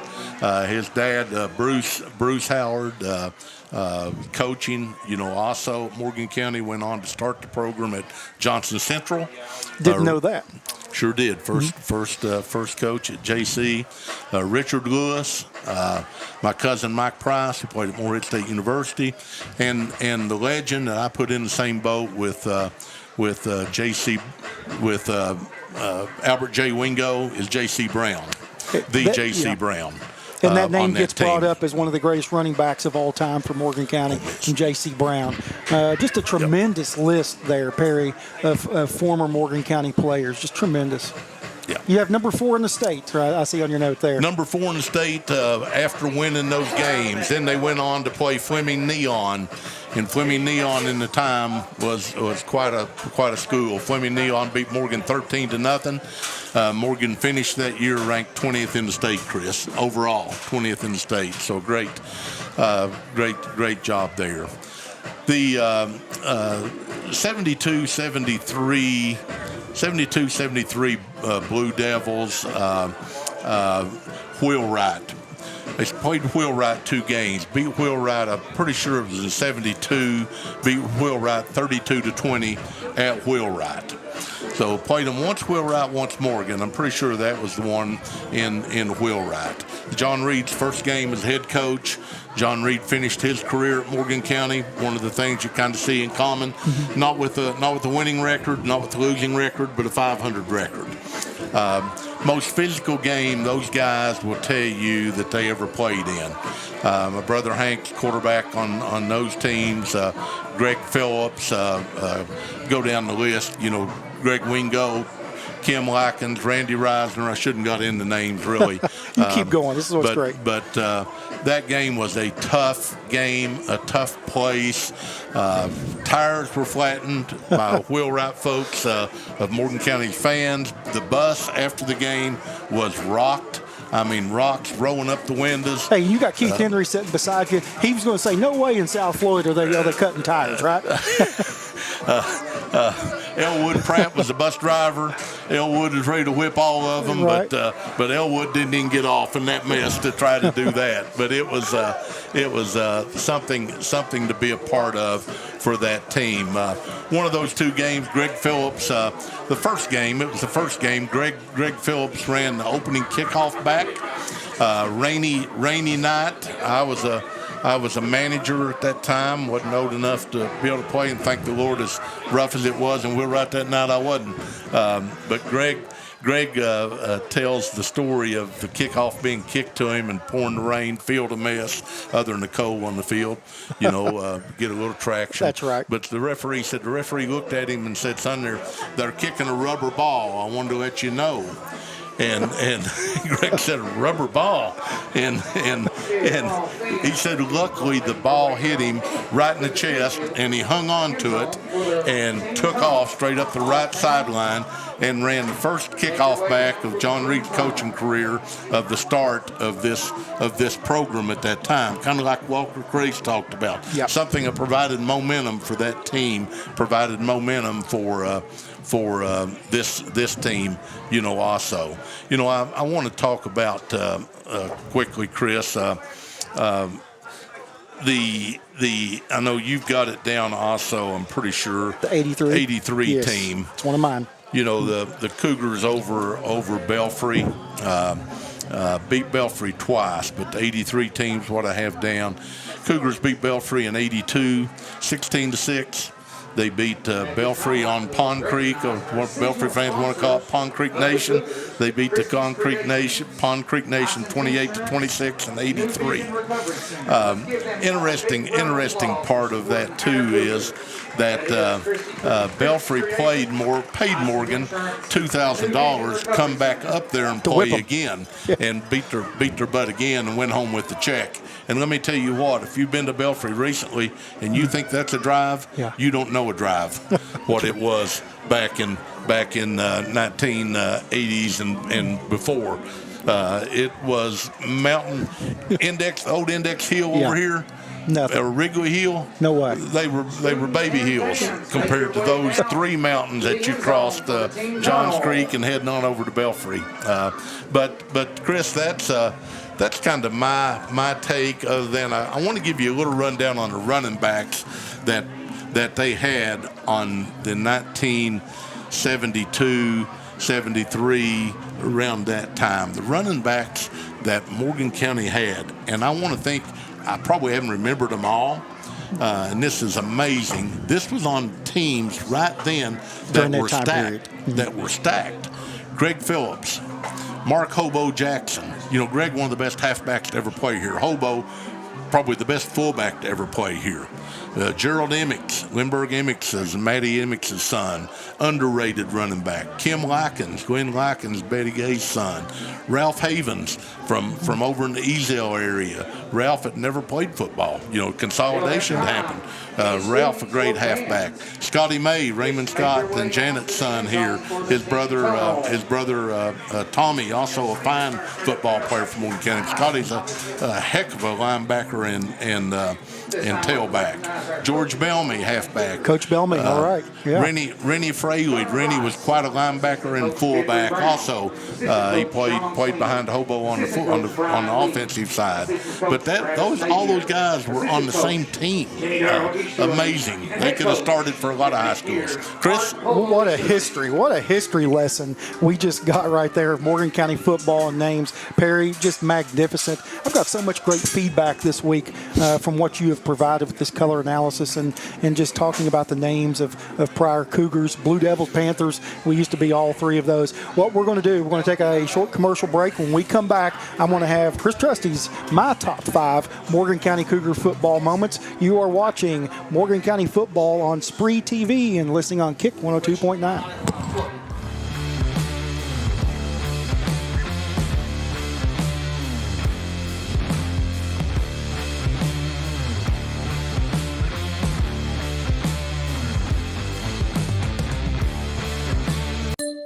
September is saving season at Appalachian Wireless, so get an iPhone 14 for just a penny. Yeah, just 1 penny. Or how about $800 off select devices? Or even take $75 off prepaid phones. Do you need more? How about $1,000 off in savings when you bundle? Whether you're upgrading, switching, or just want a good deal, we've got something just for you. So stop by your nearest Appalachian Wireless retail location or visit us at AppalachianWireless.com to let us help you get connected today. Because we are you, we are Appalachian Wireless. Hi, this is John Eisen. When you're looking for insurance coverage, you want 3 things: competitive rates, expert advice, and fast, friendly service. At Eisen Insurance Agency, you'll find all 3. We are locally owned and operated, and all of our agents are licensed. We offer all types of insurance, from auto and home to business and farm, and even life insurance. Give us a try, and you'll see why for over 45 years, so many of your friends, family, and neighbors trust Eisen Insurance to be their insurance agency. Chris Trusty back here at Morgan County High School, where tonight the Morgan County Cougars take on the Iroquois Raiders. I've been talking, Perry Allen and I, reminiscing about Morgan County football history. Now it's my turn to bring up my top 5 wins of all time. Before I get to that, briefly though, I've got to talk about my honorable mention. I don't think I had this added in the notes, but there's 3 games for Morgan County. Chris, wait just a second, though. You want to keep, I get an honorable mention. You want to keep saying, though, that I watched these games back in the 40s, okay? Yeah. I didn't watch these games in the 40s. We haven't told anybody's age, Perry. These are all what I've learned over the years through research and listening. And I know people say, well, you don't listen, but yeah. My daughters say that for sure. Perry is not 100. You're not 102 years old. I promise that. But just tremendous. And I don't think I can top all of the names, but I tell you what, there's a lot of important Morgan County moments. 3 honorable mention wins for me. Morgan County's 20-7 win over Shelby Valley in 1991. What a lot of people don't know, Morgan County got off the bus and went straight to the sidelines. They didn't warm up at the field. Bruce Herdman took them somewhere else, I heard, allegedly. Went to maybe over in Robinson Creek. Would that be close by? Close. Okay. So they get dressed, hit the field, we go down 7-0. As soon as the game starts, everybody's thinking, oh, we're not ready. The Cougars storm back, pick 6 by Derek Finch. The Cougars beat Shelby Valley 20-7, and that propelled them to the playoffs that year also. I also think another couple of wins. Morgan County's 32-0 win at Boyd County in 2011. It was a shutout of Boyd County and their home opener, Brian Turner's team. That kind of sprungboard them to a playoff run, back-to-back home playoff wins, or not home playoff playoff wins, but home playoff games. Our only win in the playoffs was, of course, in 2004 when we beat Mercer County. But also, Coach Polo Easterling alluded to this game when we interviewed him. The Morgan County's win here in the Sorghum Bowl, 34-8 over Estill County in 2017. That was the first victory on this new field at Don McKenzie Field. The first victory on the turf field was a 34-8 win. So now, specifically the top 5 wins we'll talk about. I've got number 5, Morgan County 30, Magoffin County 8. That was a 1994 Sorghum Bowl played in Sagersville. Morgan County picks off Michael Caba 7 times in the second half, 4 by which from Polo Easterling. B.J. Ward was the defensive coordinator, gets a lot of credit. Terry Chin, the head coach for the Morgan County Cougars during that period. So Morgan County's 30-8 win. Number 4 I've got for me is the 27-26 win at MC Napier in 1991, and that is famously known as where I survived the attack of the Navajos on October 4th, 1991. The story goes, people listening to this and watching is going to say, what? But I was shot in the neck with a pellet gun from a sniper that was standing on the top of the elementary school there where MC Napier used to play.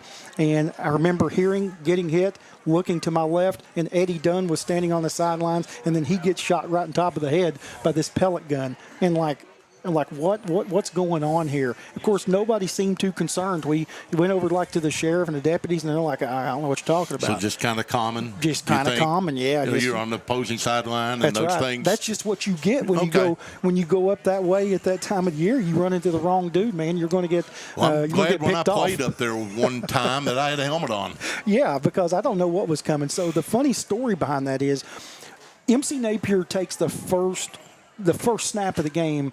The running back goes 80 yards for a touchdown. And I think we're down 7-0 or whatever. Morgan County comes back. It was a big game for a player named Mikey Perry that graduated with me.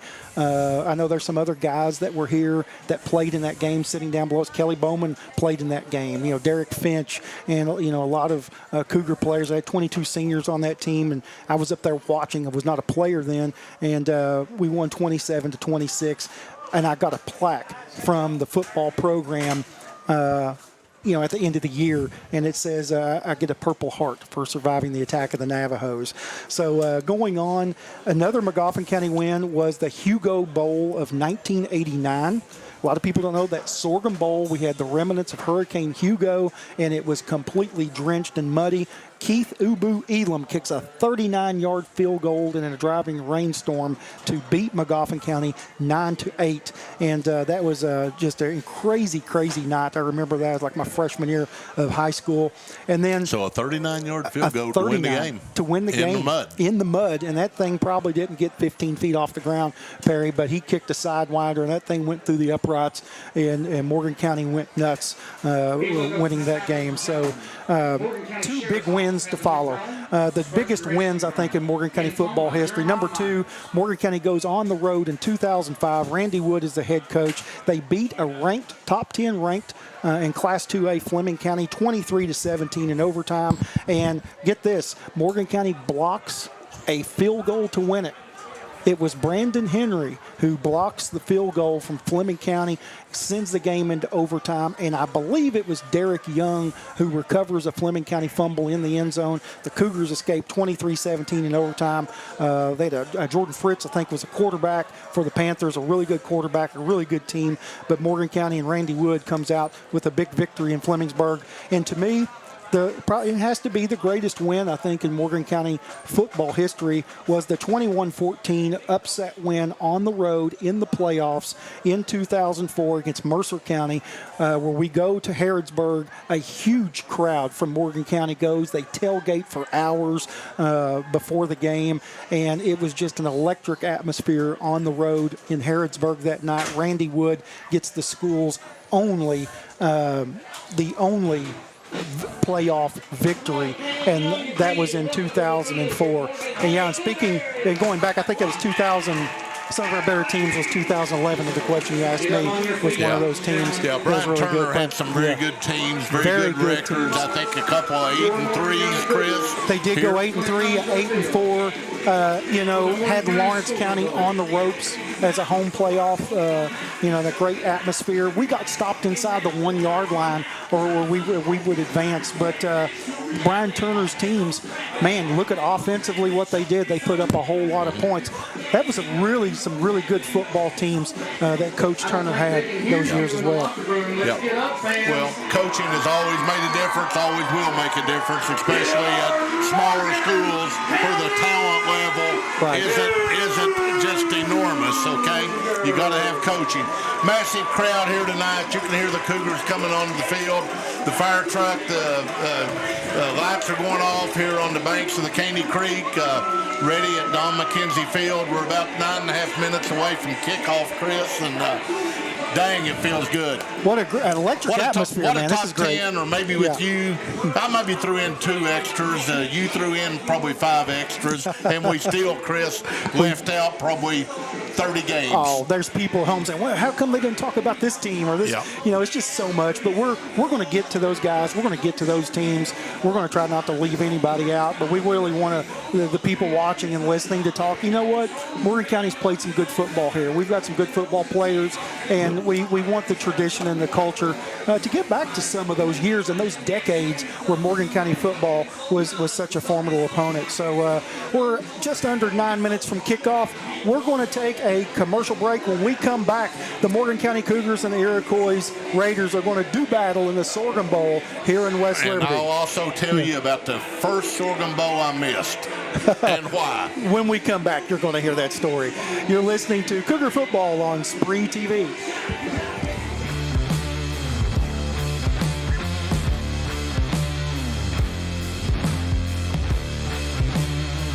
Hi, I'm Brock Littrell, President of Commercial Bank of West Liberty. For more than 100 years, we prided ourselves on treating our customers like family. The technologies we offer afford you the ability to bank with us from anywhere. Hi, I'm Angie Pendergrass. I'm the CFO of Commercial Bank, and we are constantly looking for new technologies to improve our efficiencies and our bottom line, but more importantly, it allows us to spend more time with our customers. Hi, I'm Howard Elam, CEO of Commercial Bank. I'd like to thank you for trusting us with your banking needs. For nearly 50 years, Bank of the Mountains has served Morgan and the surrounding counties, working hard to provide our customers with friendly service and the financial products that make their lives easier. As a family-owned bank, we understand that relationships matter. We appreciate those who have chosen us to be their bank and invite those who haven't to stop by at any of our 3 locations, West Liberty, Index, or Ezel. Local people, local decisions, local commitment. Bank of the Mountains is proud to be a real community bank. Member FDIC, Equal Housing. So we can come out to enjoy Friday night lights. And let us keep those serving today always in our thoughts and our prayers. Now, the Morgan County Band of Pride.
Your Morgan County Band of Pride.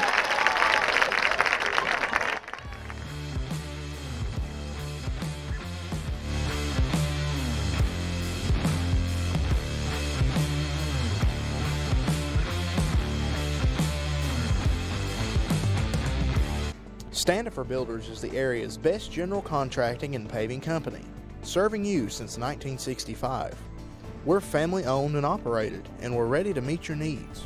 Our friendly and experienced staff has the expertise to do the job right, no matter the size. We offer residential and commercial paving without the hassle of a big contractor. Call us today to schedule your free estimate. Standard for Builders is a proud supporter of local high school sports. Good luck to all athletes this season.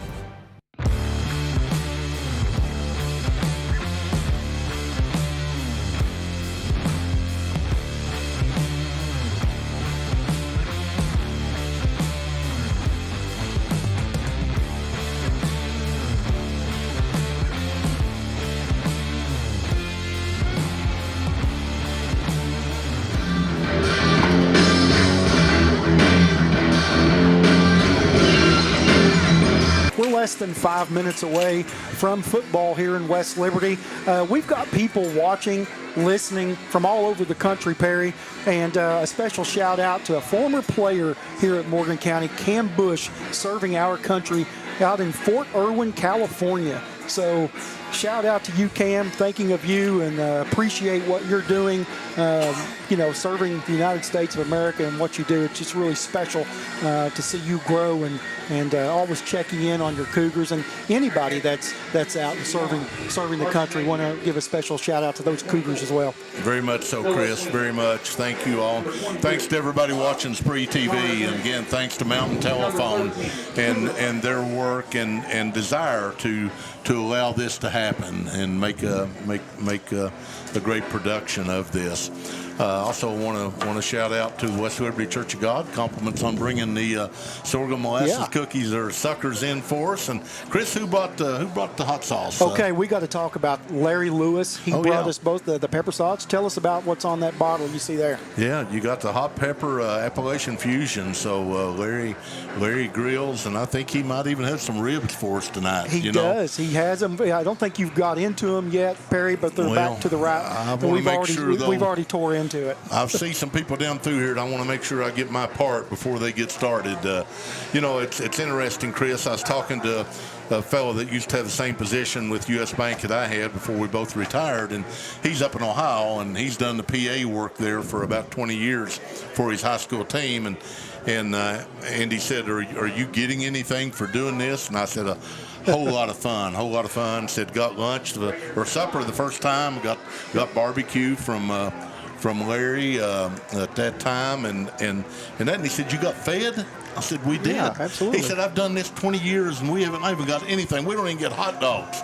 And I said, well, you need to renegotiate your contract, So, Chris, before we went to the last break, I said I wanted to mention the first sorghum bowl I missed, okay? Mm-hmm. First sorghum bowl I missed was September the 23rd, Friday night, 1988, okay? All right. I had been to every one prior to that, either as a manager, a player, or just a fan. But that year, my daughter Abby was born, and she happened to be born that day on 9/12 that time of night. So the sorghum bowl was out, and it worked out well for me.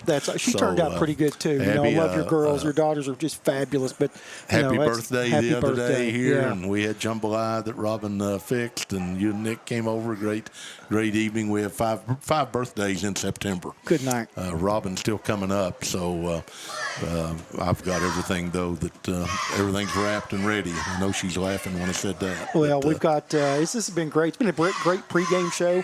We're just under about a minute and a half from kickoff, Perry. I think this has been fantastic. We've got Larry Jividen watching down the road here. So I know, where's Rick Barker? He's actually here. He's actually in the box with us. I have to give another shout out to Rick. But how you doing, Larry? I tell you what, Cougars looks like they're going to. Oh, they had the toss here. They're going to receive this football to start the football game. Perry, it looks like we're ready to go. Morgan County is going to receive. Iroquois is going to be kicking off. And Cougar football is here tonight, here in the 2025 Sorghum Bowl. Here we go. Big game, Chris. Big game, always a big game. The Sorghum Bowl is, and just special times. Sorghum Festival, always great to be around the community then, and different parties going on. Whether it's on Wells Hill, the original Sorghum Bowl party at a cabin on Wells Hill, without getting into names, or it's a party that's been held by Danny Ray Fannin the last 37 of 38 years down on the Morgan Elliott line. That'll be all day tomorrow and tomorrow evening as Danny Ray cooks. So always a big time. huge crowd here tonight. Again, want to give a shout out to the Sorghum Court and also the cheerleaders. Cheerleaders dressed in their bibs also and looking good this evening. Chris, here we go. Noah Sweeney and Alex Lee are back deep for the Cougars. Mark Unseld with the kick for Iroquois.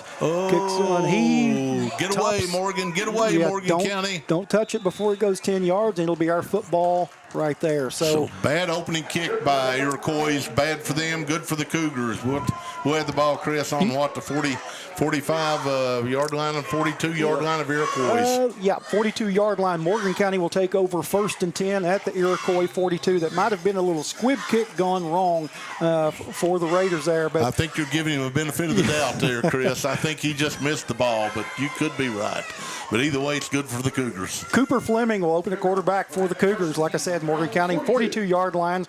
Cooper Fleming under center. We have Cougars in the all-white tonight. Nice look of uniform combos for Morgan County. Fleming has it. Kevin Keaton, who's had a big week last week, was wrapped up there at the line of scrimmage. A host of Raiders there on the tackle. Yeah, he lost about 2.5 yards there. But, you got to give the ball to Kevin. Kevin has to have the football tonight. I was at practice earlier this week here on Tuesday and watching them work out, and I know they're going to give the ball to Kevin a lot, and hopefully over his next 2 or 3 seasons, he'll also get to where he can catch the ball coming out of the backfield because he's a kid that's got to have it in his hands. They're split out. Looks like a little spread option formation here for the Cougars. Fleming takes it together. The pitch back to Fleming, his brother. Connor's up. Good block down to the 49, maybe the 39-yard line of Iroquois. The Cougars going to have a 3rd and long set up here. We know it's 4-down territory anytime you're in this situation. Great lead block there, Chris, as they ran kind of a pitch sweep to the press box side of the field. Big number 78, Hunter Lewis, with a good downfield block there that helped pick up another 4 to 5 yards. He's got Sweeney in a slot. He's going to go in motion. Handoffs. No, he's going to keep it. He's got the option. Cooper looking kind of he holds up there and doesn't get anywhere, and they strung that play out. Cooper Fleming looks like he just back to maybe loses a yard there to the 40-yard line. Yeah, he's got to pitch that ball or he's got to turn it. The longer you go with it, the more guys from the defense is going to be able to come and make a play. So you have to turn it and get your 1 or 2 yard gain, or you got to pitch it and let that running back do his thing.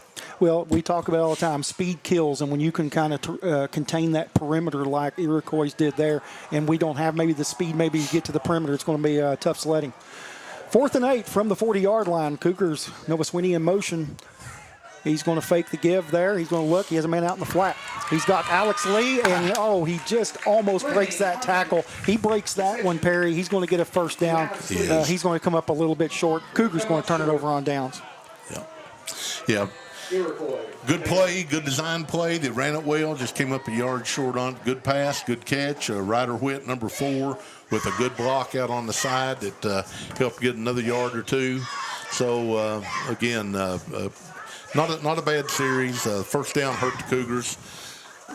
This football team doesn't need to get behind the chains, either by a bad play or by penalty. Iroquois will open with Bryson Buckner at the quarterback position.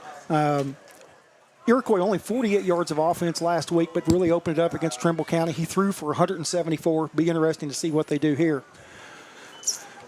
Kamel Gotay goes in motion. The give is up the middle there. Gain of about 2. It looks like Alex Lee is in on the tackle. 69 tackles for him so far on the season for Alex. He ranks right among the area leaders in tackles. Yeah, I think we're going to call his name again a lot tonight. He's just an aggressive ball player and a strong ball player, Chris. Strong defensive lineman. He plays with an edge. We talk about it all the time. Plays with a good edge to the way he plays the game. Iroquois has the football at their own 37-yard line. Gotay in motion again. Buckner back to pass. He's got a screen set up out here to the left side towards Iroquois sideline, where he is met by some Cougars there. It looks like Brett Potter and also Alex Lee was over there. Connor Fleming. Brett Potter, the cornerback. Brett Potter makes a big interception his first last year at Pineville. Yeah, Alex Lee came in there, good help to stop that. Got them where we need them. I think they'll be in a punting position if we can hold them on third. Chris, we've got a 4-man front, Chris, there. So we've got some linebackers here. They're spreading us out a little bit. Buckner may decide to keep this one. He's back in the gun, more of a pistol set. 3rd and 3 for Iroquois. There's the give. Yeah, they spread us out, as I was thinking there before the play started, and had us where we only had 3 defensive linemen in the box there with 2 linebackers, and had a quick hitter up the middle. So I'm sure the coaching staff will play that a little different maybe the next time, and I'm sure Iroquois will go back to it. Brett Potter on the tackle. There's his second in as many snaps. Iroquois has the football at the near midfield at the 49. I'll tell you, Chris is doing well with these numbers tonight. Alvis gave him his binoculars to use tonight. Now, Alvis, I would say you'll keep them. I don't think you'll ever see him again. Good play. Corralled there by Noah Sweeney. Yeah, it looks like they tried a little jet sweep action there. 4-yard loss, Chris, on that. 4-yard loss. I think that was number 1. That was Arion Bradford for Iroquois. It's going to set up a second and long situation. It's something that you wanted Morgan County to make sure that they got into. One of their keys, force teams into 2nd and 3rd and long. Yeah, Noah plays just the left defensive end, and he strung that out well. Didn't just string it out. He went ahead and made the play, much like Robert Harding would have done in the early 70s.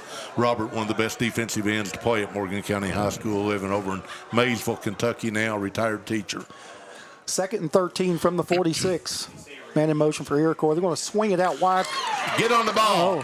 And they're going to rule that as an incomplete pass instead of a lateral. That was intended for number 4, Kamar Pinkston. Pinkston, a big receiver for Iroquois the last few weeks. They want to get him out in some space. Yeah, I think Pinkston, he was a quick hitter there. I think Pinkston was more worried about who was going to hit him than catching the ball, because the ball hit him right in the chest. Good play, good throw. Just needed to be caught for Iroquois, but our guys, I'm not saying he would have got much anyway. We were on it, but definitely not going to get anything if you don't catch the ball. Big 3rd down, 3rd and 13 for Iroquois. They are at their own 46-yard line. Cougars look like they're going to bring some pressure. Buckner takes the snap. He's looking to pass. He's got some trouble. Carson Napier, he escapes the pocket. And he is corralled down. It may have looked like Connor Fleming was over there. What, did he get back to the line of scrimmage, I believe, maybe, Chris? Maybe so. That was Connor Fleming on the drag down. I was worried that was going to be a little bit of a horse collar. Yeah, I was too. We might have to ask the supervisor of officials in the booth tonight, Keith Henry, if that could have, what constitutes a horse collar penalty at the high school level. Something we could talk about at halftime. But it wasn't. Sets up a 4th and long for Iroquois. Yeah, Iroquois is punting from their 45. We've got one man mid-deep, one man deep. So not really sure what kind of kicker they have. Coach Easterling, so he's prepared for both. Alex Lee is back deep for the Morgan County, and he needs to get on it. Oh, dang it. And an error by the Cougars there. The up back gets hit on the punt. That's going to be Iroquois' ball.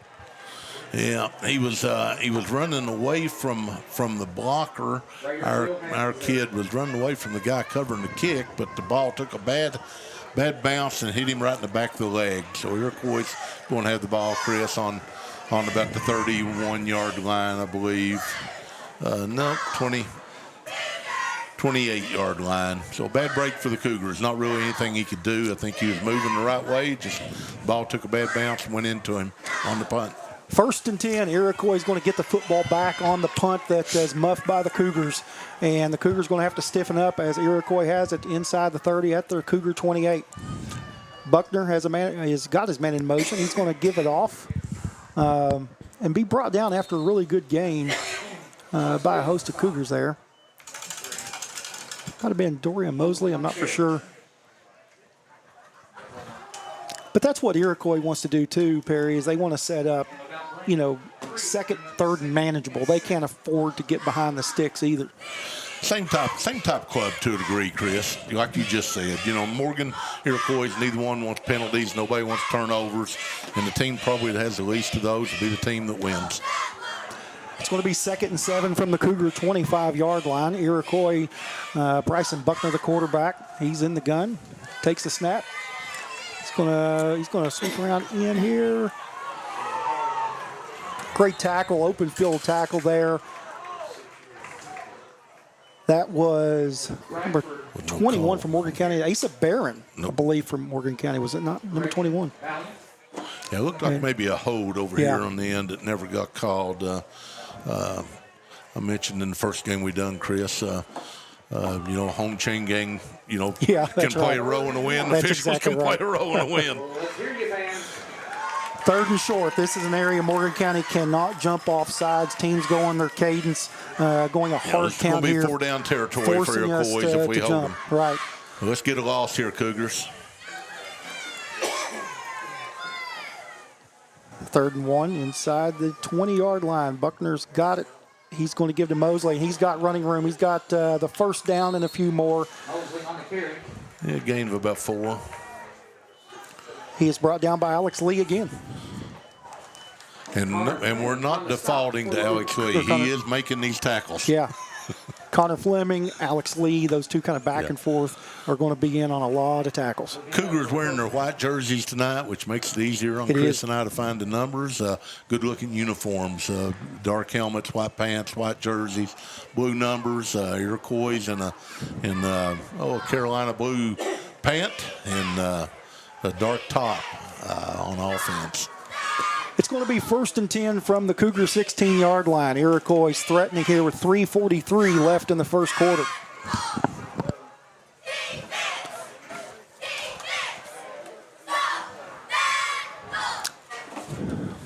Taking their time here. Buckner gets a snap. He's looking to pass. He's going long. He's got a man open, but overthrows him. A Cougar defender slipped down. He was open there, Perry. He was open. He ran a short flag route and had him, but I think that's what you want Iroquois to do. I think you want them to throw the ball, and especially put them in the hole a little bit here. So I would take them throwing it. I think what Coach Eastwing said before the game, Chris. A quarterback can scramble, he can run. So I think we got to contain him. Exactly. Force him to stay in the pocket. Don't let him outside the pocket. Make him throw the ball. Jairique Williams was the intended receiver for Iroquois. It brings up 2nd and 10 from the 16.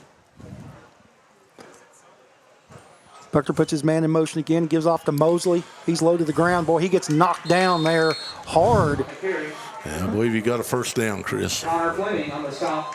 Yeah. Be first and go, isn't it? Fleming, and also in there for Morgan County was Ethan Jenkins, I saw too, was got up in there for the Cougars. I really like the white uniforms. I would like it better if we had the white hats and we would give the Stormtrooper look.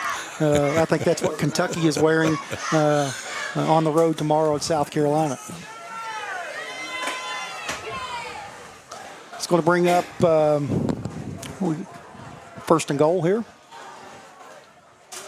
First quarter is going right by, Perry. 2 minutes and 52 seconds. Clock is running. Iroquois taking their time getting up. I think to the line of Iroquois will scrimmage. run this ball. They do have a wide out left, wide out right, but they got a 1st and 6, 1st and 7. Handoff's given to Mosley again up the middle, and he is near the goal line. And he's a yard short. He's a yard short. I believe they're going to go back to Dorian Mosley. Low center of gravity, kind of the prototypical fullback look from the old days. Low to the ground. He's like a human bowling ball, right? Yeah, they seem to feel like they've found something over the left side, running our right defensive side, their left offensive line. They feel pretty good about what they're doing there. So I look for them to go back. I don't know why they would do anything any different. They've got 3 downs to get in, a yard and a half, Chris. So yeah, I would stick right with that. Iroquois line up, and it's going to be Mosley, and he's going to barrel his way across the goal line. And they give him the signal is good. Yep. That's a touchdown for Iroquois. Dorian Mosley takes it in from a yard out to put the Iroquois Raiders up 6-0 here with 1:46 to play in the first. Yep. It was a good short drive for Iroquois. Cougars didn't give up any big plays, but gave them a short field due to the turnover. with the ball hitting off the Cougar on the punt return team. So Cougars get the ball back, hopefully with good field position here in a minute. Maybe stop this two-point conversion here. Two-point conversion is crucial, and Iroquois will line up in the two-point conversion, looking to go up 8-0 if they do. Receiver to the left, receiver to the right. Buckner gives off. That's going to be Mosley again, and he's going to pound his way across the goal line. Two-point conversion is good. Iroquois is going to go up 8-0 on Morgan County with 1:46 left to play. It's Iroquois 8, Morgan County nothing. We will be back. You're watching Cougar football on SpreeTV. At Appalachian Wireless, we get it. You need reliable service without breaking the bank. That's why we offer affordable unlimited data plans and advance pay options to fit any budget. Are you ready to ditch your overpriced carrier? We've got a switch and save deal plan just for you. We're your local experience provider from Appalachia for Appalachia. So stop by your nearest Appalachian Wireless retail location today or visit us online at appalachianwireless.com to see how easy it is to save and get connected. Because we are you, we are Appalachian Wireless.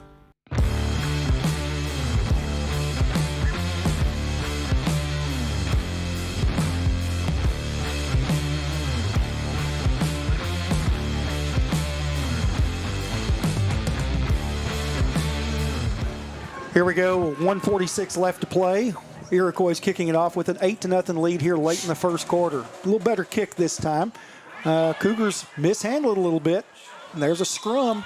Iroquois thinks they have the football.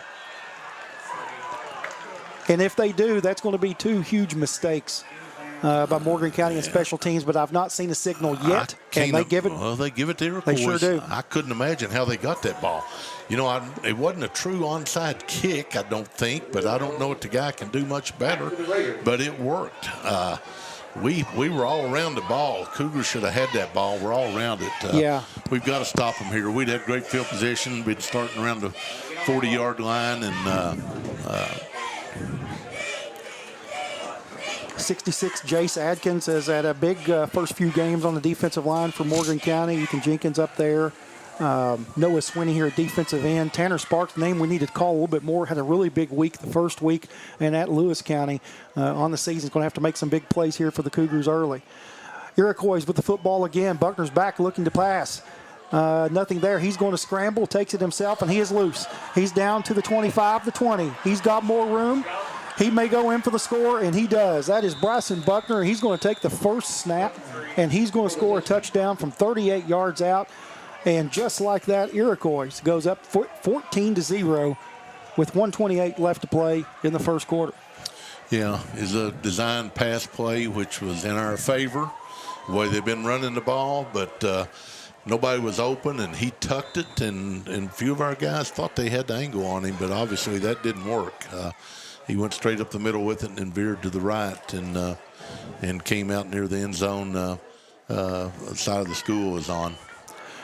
Bryson Buckner, 38-yard scramble. Cougars kind of held him in the pocket pretty well, but just couldn't get him on the ground, and you've got to be able to do that. You can't let these quarterbacks be able to scramble downfield like that. It's going to be a long night. No, but as I said, you got to make this kid throw the ball. If they want to throw it, let him throw it. Make him throw it. Looks like Mosley is out of the game. Number 7, Jamon Gregory, lined up in the backfield for Iroquois. He's got a man in motion here, going for a two-point conversion. Good penetration, Chris. Great penetration. Stop. Number 71. I'm sorry, not 71. That's number 21. That's 21. That's Asa Barron on the roster for Morgan County. Made a two-point saving tackle. Broke through, made a great play there, ran to the ball, and two-point conversion never got close. So we'll see if that ends up being a big play down the road. It's a big play right now. Kept it 14-0. So one touchdown, the two-point conversion away from being 14-8. First thing Cougars have to do is get on the kick here. It's going to be another kick, and I don't see how it'll be any better than what the first two have been. Well, I don't think he's capable. We've, we talk about game of momentum and momentum shifts, and we've seen it at the first home game against Fairview. The momentum shifted in our favor, then went against us with the penalties late.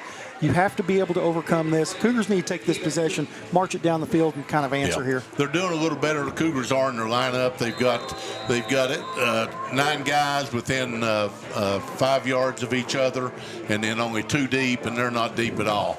And the ball's another bad kick on their part. Our guy recovered it easily.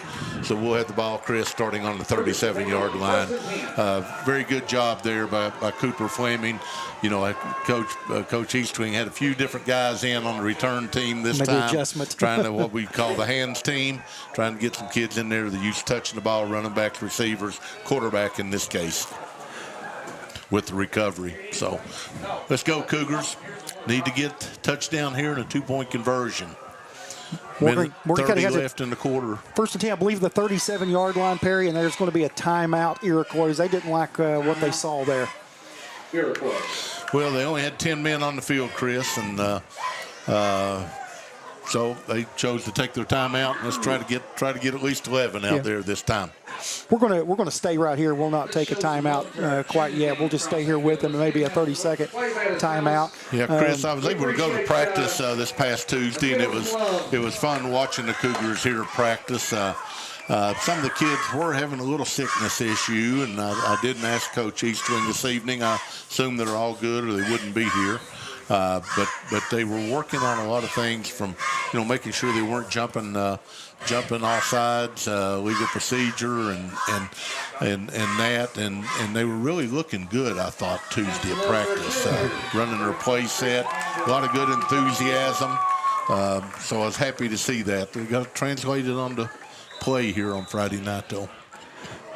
Cooper Fleming, 1st and 10 for Morgan County. The give is to Keaton. No, he's going to keep it himself. He's going to stretch out the option. Hey, probably should have kept that. And as he pitches it back, the Cougars are going to lose some ground there running the option. I'd like to have seen Cooper maybe fake that pitch and get upfield, get north-south. Yeah, he either needed to hand the ball or pitch it, and pitch it quicker.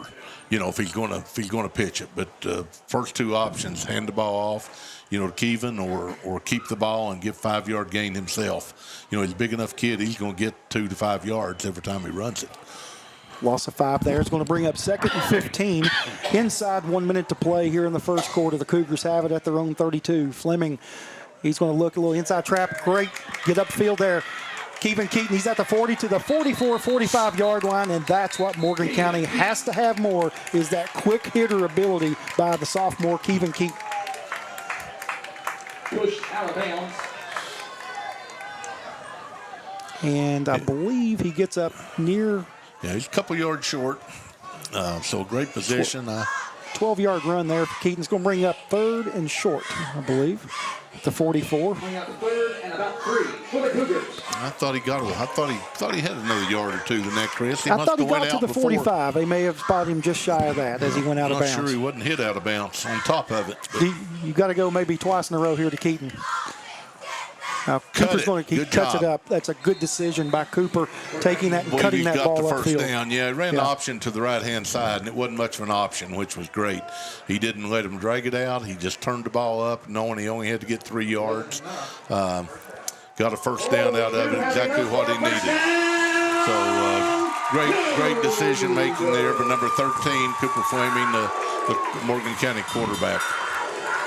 So there's 2 Flemings, keep in mind. Number 13, right. Cooper, the quarterback, and 22, Connor, who plays some tailback and receiver also. So Connor is split out this time to our side, Chris. They're going to get the play off, and I'm not sure they wanted to do that or not. I figure they may want to let that clock run out, think about it a little bit, and go to the second quarter. But at any rate, Iroquois leads it at the end of 1, 14-0 over Morgan County. We're going to take the short break with them. You're watching Cougar football on SpreeTV. For nearly 50 years, Bank of the Mountains has served Morgan and the surrounding counties, working hard to provide our customers with friendly service and the financial products that make their lives easier. As a family-owned bank, we understand that relationships matter. We appreciate those who have chosen us to be their bank and invite those who haven't to stop by at any of our 3 locations, West Liberty, Index, or Ezel. Local people, local decisions, local commitment. Bank of the Mountains is proud to be a real community bank. Member FDIC, Equal Housing Lender. Chris Trusty and Perry Allen back here at Morgan County High School. The Cougars down 14-0 here to start the second period. Perry, we saw some flashes there late with Kevin Keaton. We've got to get that young man loose if the Cougars want to get in it tonight. Yeah, I agree, Chris. He can break it. He can break it any time. So we've got to create a gap. Just create a little gap. He doesn't need a big hole. What we've seen so far this season, and he's going to hit it. Coach Easterling's talking about making sure with Kevin that he hits the hole and goes 5 or 6 yards straight ahead, and then maybe if he wants to go left or right, go left or right. But get through the hole and second and long for the Cougars. It's going to be 2nd and 12 from their own 45-yard line. Fleming has got his brother Connor in motion. He's going to pitch it to him deep in the backfield, cuts it up, and he does not break a tackle. He's brought down there, probably back to the original line of scrimmage, is Connor Fleming. Yeah, we're going to be looking at a 3rd and 10. I think you got to get Kevin Keaton in that position on occasion where you pitch to him. And maybe even have Cooper Fleming playing more of the fullback position up the middle. Yes. And Kevin where he can break it around the end, especially when you're in a long situation like we were and are. Cougars may look to go downfield here. Now they're going to give it off. Cooper's going to keep it, get upfield. He gets about 4 or 5 hard-fought yards where he's going to brought down. It's going to bring up another 4th down for Morgan County, but they do cross midfield into Iroquois territory. It'll bring up 4th and probably 7 or 8 from the 48-yard line. Yeah, I'm not sure, what Coach Easterling will do here. I know he wants to go for it. I'm not sure he knows or feels his defense can stop Iroquois right now. So he is going to go for it, or at least line up as if he's going to go for it. But it's probably a 4th and 6, Chris. 4th and 5 officially on the scoreboard here in Morgan County. Cooper Fleming, clock ticking, 10:52 in the half.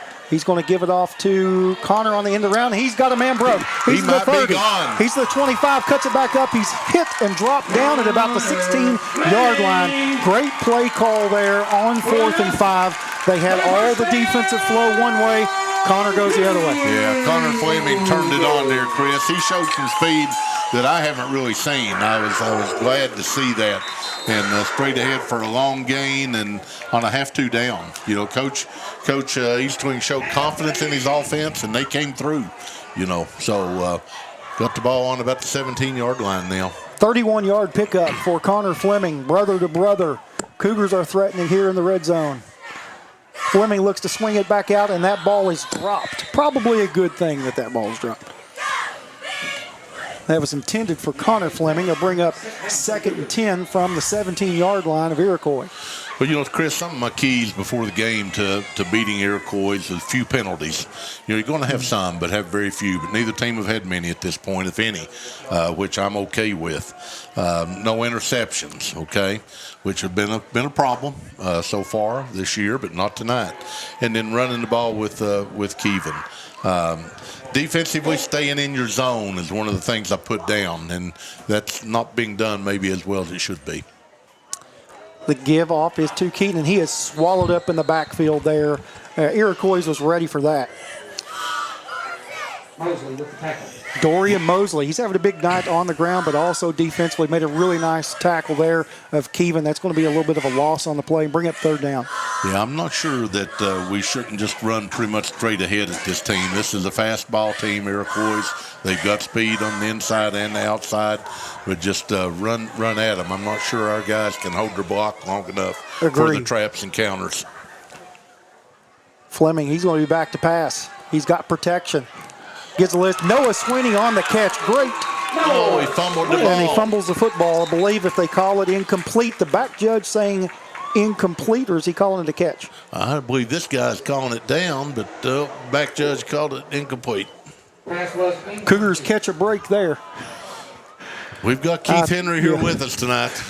He's watching umpires, judging umpires, referees. If we had the technology to bring in, the officials do on Sundays and Saturday nights, to see, or maybe go to official review, right? I don't think he's going to give us much insight officially. No. He's being very I don't blame him. He's doing his job. Let him hear about it, folks. Let's hear it. Interesting. I really thought he caught the football there. Cougars do catch a break. It's 4th and 14 on the 22 of Iroquois, looking to capitalize. There's the give to Fleming, and he is going to be hit, dropped, corralled back. He doesn't make it to the 20-yard line. The Cougars are going to turn this football over on downs, Perry. Yeah. We missed an opportunity there. Another opportunity, Chris. It makes two opportunities we've had that haven't worked out. At least it's going to be a long field for Iroquois, so with no big plays, they're going to have to march a long ways, and I don't think that's probably something they're good at. But we've got to make sure we stop the big plays. Again, one of the things I mentioned or wrote down before the game started, we didn't really go over the keys to the game, but on the defensive side of the ball, we've got to make sure that our defensive linemen and ends stay in their spot, take care of their territory. And there we go. Come on now. Buckner, there's the handoff. Good job, 61, Chris. That's Carson Napier. And also Kevin Keaton, and also I believe that was Ethan Jenkins, and we've got flags. Carson Napier. Carson Napier. This is about. We got a player down also. I don't know if that had anything to do with the flag or not, Chris, but that's an unsportsmanlike conduct on Morgan County. That's on Iroquois is what I see, on Chris. Iroquois, right. It was unsportsmanlike on Iroquois. I'm sorry. On Iroquois. Yeah, I'm not sure what it was. If it was a low block, potentially, or what. I'm not saying it was a kick or anything to that nature. But maybe a low block. Carson Napier really exploded off the line of scrimmage there to make that play. He's sure done that several times this season. The senior's having a good year on that defensive line spot for Morgan County, number 61. 3 of them in on that tackle, led by Carson.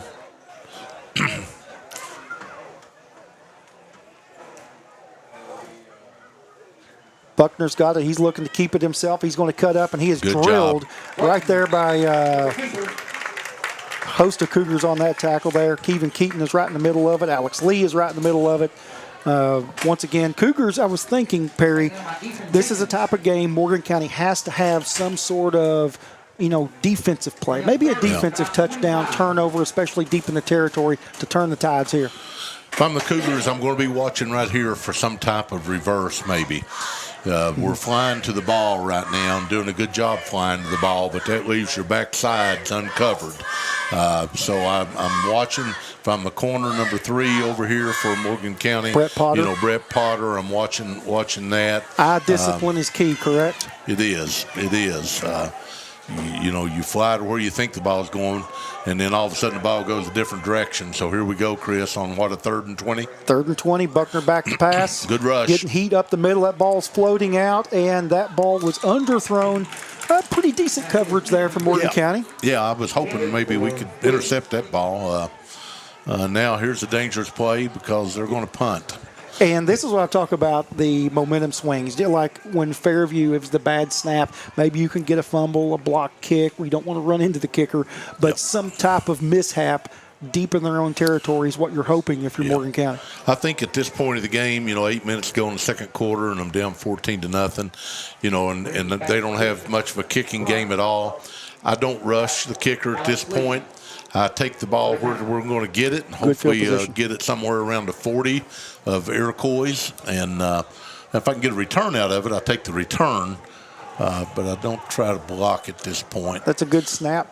Yeah, that's about what I was saying. He caught the ball at the 42 and was tackled at the 40. Great tackle there by Jamon Gregory. He's had a couple of nice tackles for Iroquois tonight. Jamon Gregory. Yeah, he saved a 10, 12-yard return there at the minimum for the Cougars, which would have got the ball back to the 30. But starting at the 40, Chris, still got good field position. We got to take advantage of this. We've had good field position on 3 series, and we don't have a point to show for it. So we got to get Kevin Keaton loose. Cougars have it at the 40-yard line of Iroquois. 7:53 left to play, down 14-0. And Cooper looks like a little miscommunication there. He pitches out to Connor Fleming. He's got some room. He's got the first down and more. And so Perry, a busted play, is one of the best plays of the night for Morgan County. Yeah, we've got a flag on the far side, Chris, but it was about a 12-yard gain. Let's see what the penalty is here. Maybe that's why it was a good play, because we were holding. So it's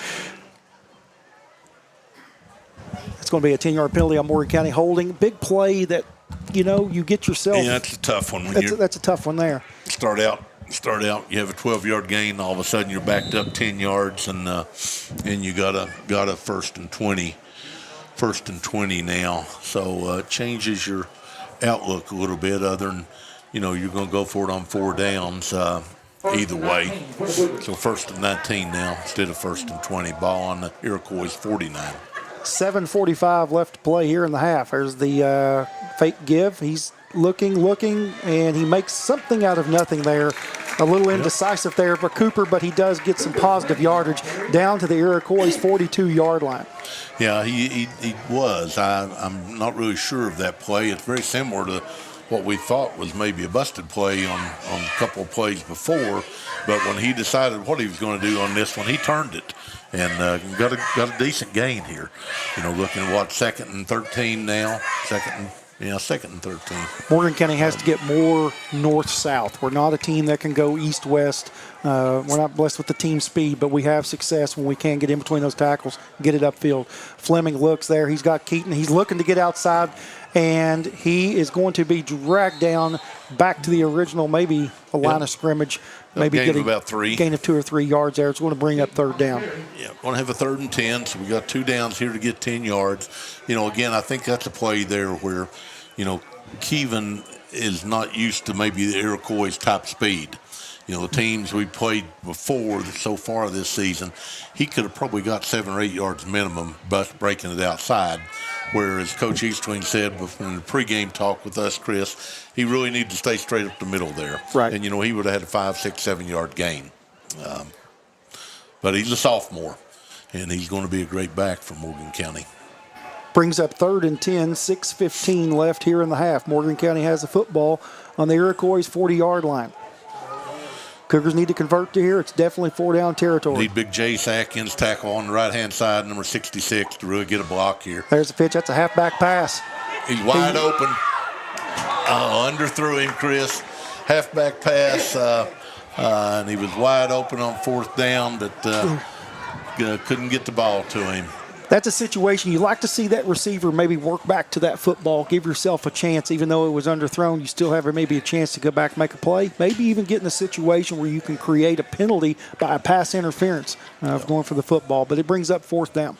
Yep, and no question, Morgan County's going for it here on 4th down as they should. 40-yard line, 4th and 10, 6 minutes to go in the first half. Iroquois ahead 14-0 right now. We got 3 receivers to the press box side, 1 to the visitor side. Cooper back to pass. He's getting hit, and he is dropped behind the line of scrimmage there. It's going to be a sack for Iroquois. That's number 6. That's Mark Unseld, and we wondered, is this any relation to the legendary NBA basketball player, ABA basketball player from Louisville, Wes Unseld? So if anybody knows or heard that name before, that's an absolute legend at University of Louisville. Played for the Cardinals, played also for the Washington Wizards. That was number 6, Mark Unseld, on the tackle. That's going to be a turnover. Iroquois is going to take over on their own 43 with 5:52 left to play in the half. Not saying they are related, but seeing the last names in a similar area, part of Louisville, you think that maybe there's some relation there. Yeah, hopefully somebody will send us a note, Chris, and let us know. If anybody from Iroquois is watching this game, maybe can or any of our Cougar Blue Devil fans in the Jefferson County, Oldham County area. Buckner looking back to pass. He wants something big here. He is going to be hit and dropped. And quarterback sack. That is Noah Sweeney on the quarterback sack there. Good play by Noah, keeping Buckner corralled back there in the backfield, creating a second long situation. Yeah, he thought he had some yardage there, Chris, and And Noah came through again, and I believe that's his maybe second sack today. So good tackle there. Got a 2nd and 12 now. Cougars with a 4-man front, 3 linebackers. Jairique Williams is split out left side here for Iroquois. Dorian Mosley back in the backfield. He was out a couple of series ago. He was bowling down the Cougars up between the tackles earlier in the game. Wonder if they give it to him here, and they do. Mosley's got it. He's got running room. He drags a Cougar defender up near the first down marker, brought down by Connor Fleming, but that's going to set up a 3rd and 3. 3rd and short. Yeah, big play here. I'm not sure Iroquois would go for it if we hold them here with only 4 minutes probably at that time to go. So big play here, big play. In front of a huge crowd here at the Sorghum Bowl in West Liberty. 3rd and 2 for Iroquois. 4:26 left here in the second quarter. 14-0. The Raiders lead it. Buckner in the pistol. He's going to give it off to Dorian Mosley. He is hit. He's going to have enough for the first down. Pretty good tackle there. Alex Lee and also Ethan Jenkins from Morgan County in on the action. I think Asa Barron was also in on that. 21, Asa Barron. Yeah, so. We've called his name several times. A good tackle. It's just all they need was 3 for a first down, and that's what they got. It's a big drive here. This would be a big stop for the Cougars to be able to hold them. They're pretty much probably in 4-down territory right now, Iroquois is. Looking for a turnover here, Perry. Something Morgan County needs to capitalize more on is getting teams to turn the football over. Buckner in the pistol once again for Iroquois. They have it 1st and 10 from the 46. Met. Big play by Asa Barron again. Yeah, big play. Loss of what, Chris? 4. I don't know if that was design run, design pass, but it doesn't matter. He didn't have time to do either one. Asa came through and made a play. Back on the 50-yard line now. We've called his name several times here in the last few minutes. Number 21 playing out there that defensive end position for Morgan County.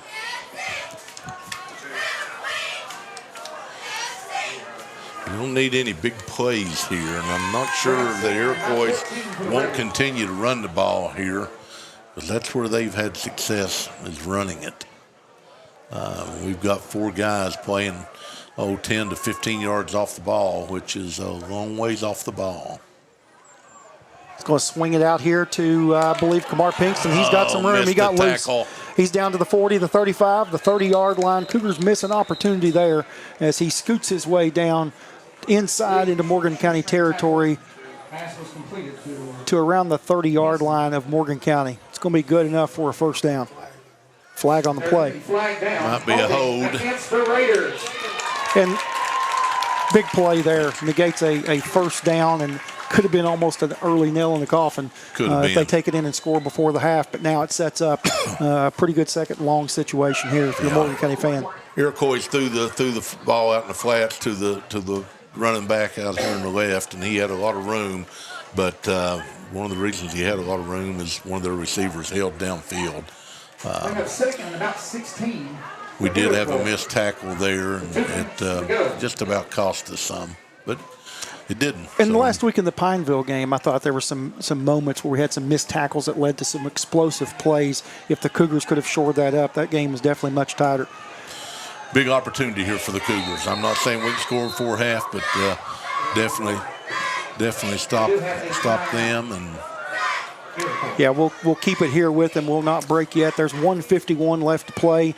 14-0 Iroquois, but a second long coming up here. Good to see Iroquois call that timeout. The ball on our side of the field now, and 2 minutes essentially to go in the first half. So if we can hold them here and get them to punt, who knows? We can break a play and close this thing out here at the halftime, 14-8 or something. If you're the offensive coordinator for the head coach here at Iroquois, what are you running here on second and long? What are you trying to set up here before the half? You being conservative, or you want to look to maybe kind of catch Morgan County asleep? If I'm Iroquois right now, I'm going to think that that 21-22 points can win this ball game for me, okay? So I don't have to have that touchdown right now, that other 6, 7, 8 points. So I'm going to run a couple of quick hitters. I might run that play that the passed out in the flats to the running back, Chris, where they were called for the hold. Yeah. You know, some safe plays. But I'm not going to – if I throw it deep, I'm going to throw it real deep. So if it's intercepted, it's a punt. Right. Essentially. So I'm going to hand off up the middle here on 2nd and 16, or I'm going to throw a ball out in the flat. I'm not going to provide an opportunity for Morgan to score if I can avoid it. 2nd and 16 from their own 48. Buckner back to pass, and he's got his man, but it's going to be a short gain right at midfield. That's Jairique Williams on the catch for Iroquois. It'll bring up 3rd down. Yeah, couple yard gain. Going to have a third and 16 here. I think there's a flag on the play, Terry. Probably a hold also, I would guess. It's based on where the flag is.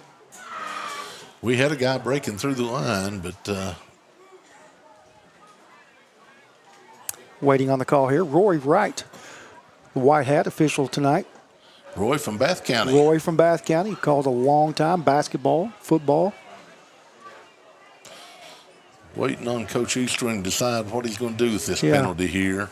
Oh, you bring up. Against the Raiders, penalty is declined. He does have 3 timeouts left, 2 Iroquois 1. It's going to bring up 3rd and 16.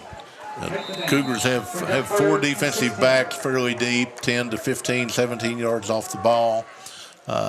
Again, got to watch some trick plays here. I don't think this guy's he was in motion. There should have been a penalty there, and there wasn't. And Buckner's going to get out of bounds. The wide receiver for Iroquois never got set. It didn't look like if he did get set, I think he was offsides. Which is probably good for us. It wasn't called now. Exactly. He ran out of bounds, no gain, lost a couple of yards. Clock stops. Iroquois does have a player down on the field right now, and their coach's staff is out looking at him right now along with their medical staff. Iroquois made a long drive to foothills of Appalachians tonight on the banks of the Caney Creek here at Don McKenzie Field, coming out of Louisville, Kentucky, large school there.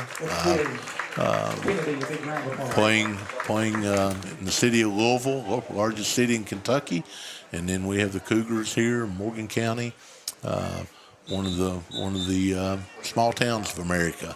So a contrast, but again, it's just kids. It's kids that are playing against each other, but hopefully both of them will grow from this interaction, you know, Chris, of getting an opportunity to play football against each other.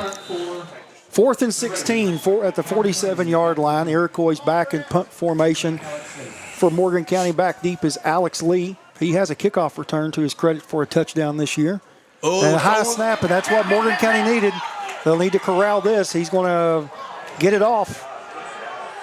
And you want to get away from it. You don't want to run to the football and touch it if you're Morgan County. You let it get away and live to fight another day. It's going to be about a 10-yard punt that could have been about a 20-yard loss if he hadn't got the ball picked up and at least kicked it. Showed some good composure there. You know, their kicking game is a lot of challenges there, and they're still ahead 14-0. We haven't been able to take advantage of it, but we've got an opportunity here. Minute 12 to go, and all of our timeouts left, and 59 yards to pay dirt. Morgan County takes over at their own 41-yard line. 1:12 left to play before the half. Fleming takes the snap. He's looking to keep on the option, and he cuts it up. He gets a couple hit, and he's knocked down at the 45-yard line. Maybe gets 5 yards. I believe that was number 19, Carry-On Andrews, on the tackle for Iroquois. Morgan County's called a timeout here, got a gain. As the season goes, Cooper Cooper's got to be aware of their net. Just go ahead and get out of bounds there and stop the clock and save that timeout versus using it on a 5-yard gain. But again, we're down 54, 55 yards now to pay dirt, and something can be attained. But at some point, you're going to have a couple of big plays here at some point, whether it's that halfback pass again and it connects, or whether it's just a regular traditional pass play, or breaking Kevin loose. Kevin still hadn't got loose tonight. I still think he can. He's just got to get the ball, and he's got to go straight ahead and get up the middle. Been a couple times this year, Perry, Morgan County has had some success of at least getting guys open on some deep post routes. Alex Lee early in the year did. Last week they missed a couple of those deep post routes. Let's see if they come something here with the same similar route, or get something down the seam in the middle of this football field. Connor Fleming's going to go in motion. There's a snap. Pitch back to Fleming. Get a block. He needs a block. He cuts it up. He's at midfield, gets a few more. He's corralled and brought down at about the 47-yard line of Iroquois. They'll be a first down, Chris. They needed a first down. We got 47 yards to go. 47 yards to go now. 1 minute to go and a half. You got a timeout, Morgan County. This is one of the things that I think Morgan County and Coach Easterling need to work on is how they get to play in the game. This here could have saved a timeout, possibly if they run the play in or signaling the play in versus running the quarterback over to the coach each play. That just takes a lot of time, and it's okay during a game, but when there's a minute left, minute and a half, 2-3 minutes left, you got to get the play in the game. You can't call timeout every time.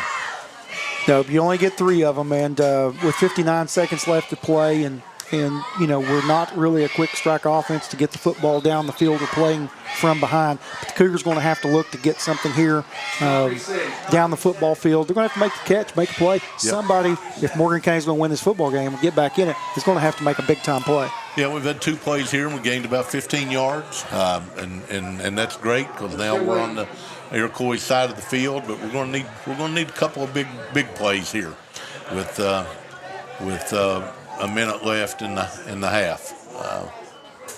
Split out here, Connor Fleming, Noah Sweeney,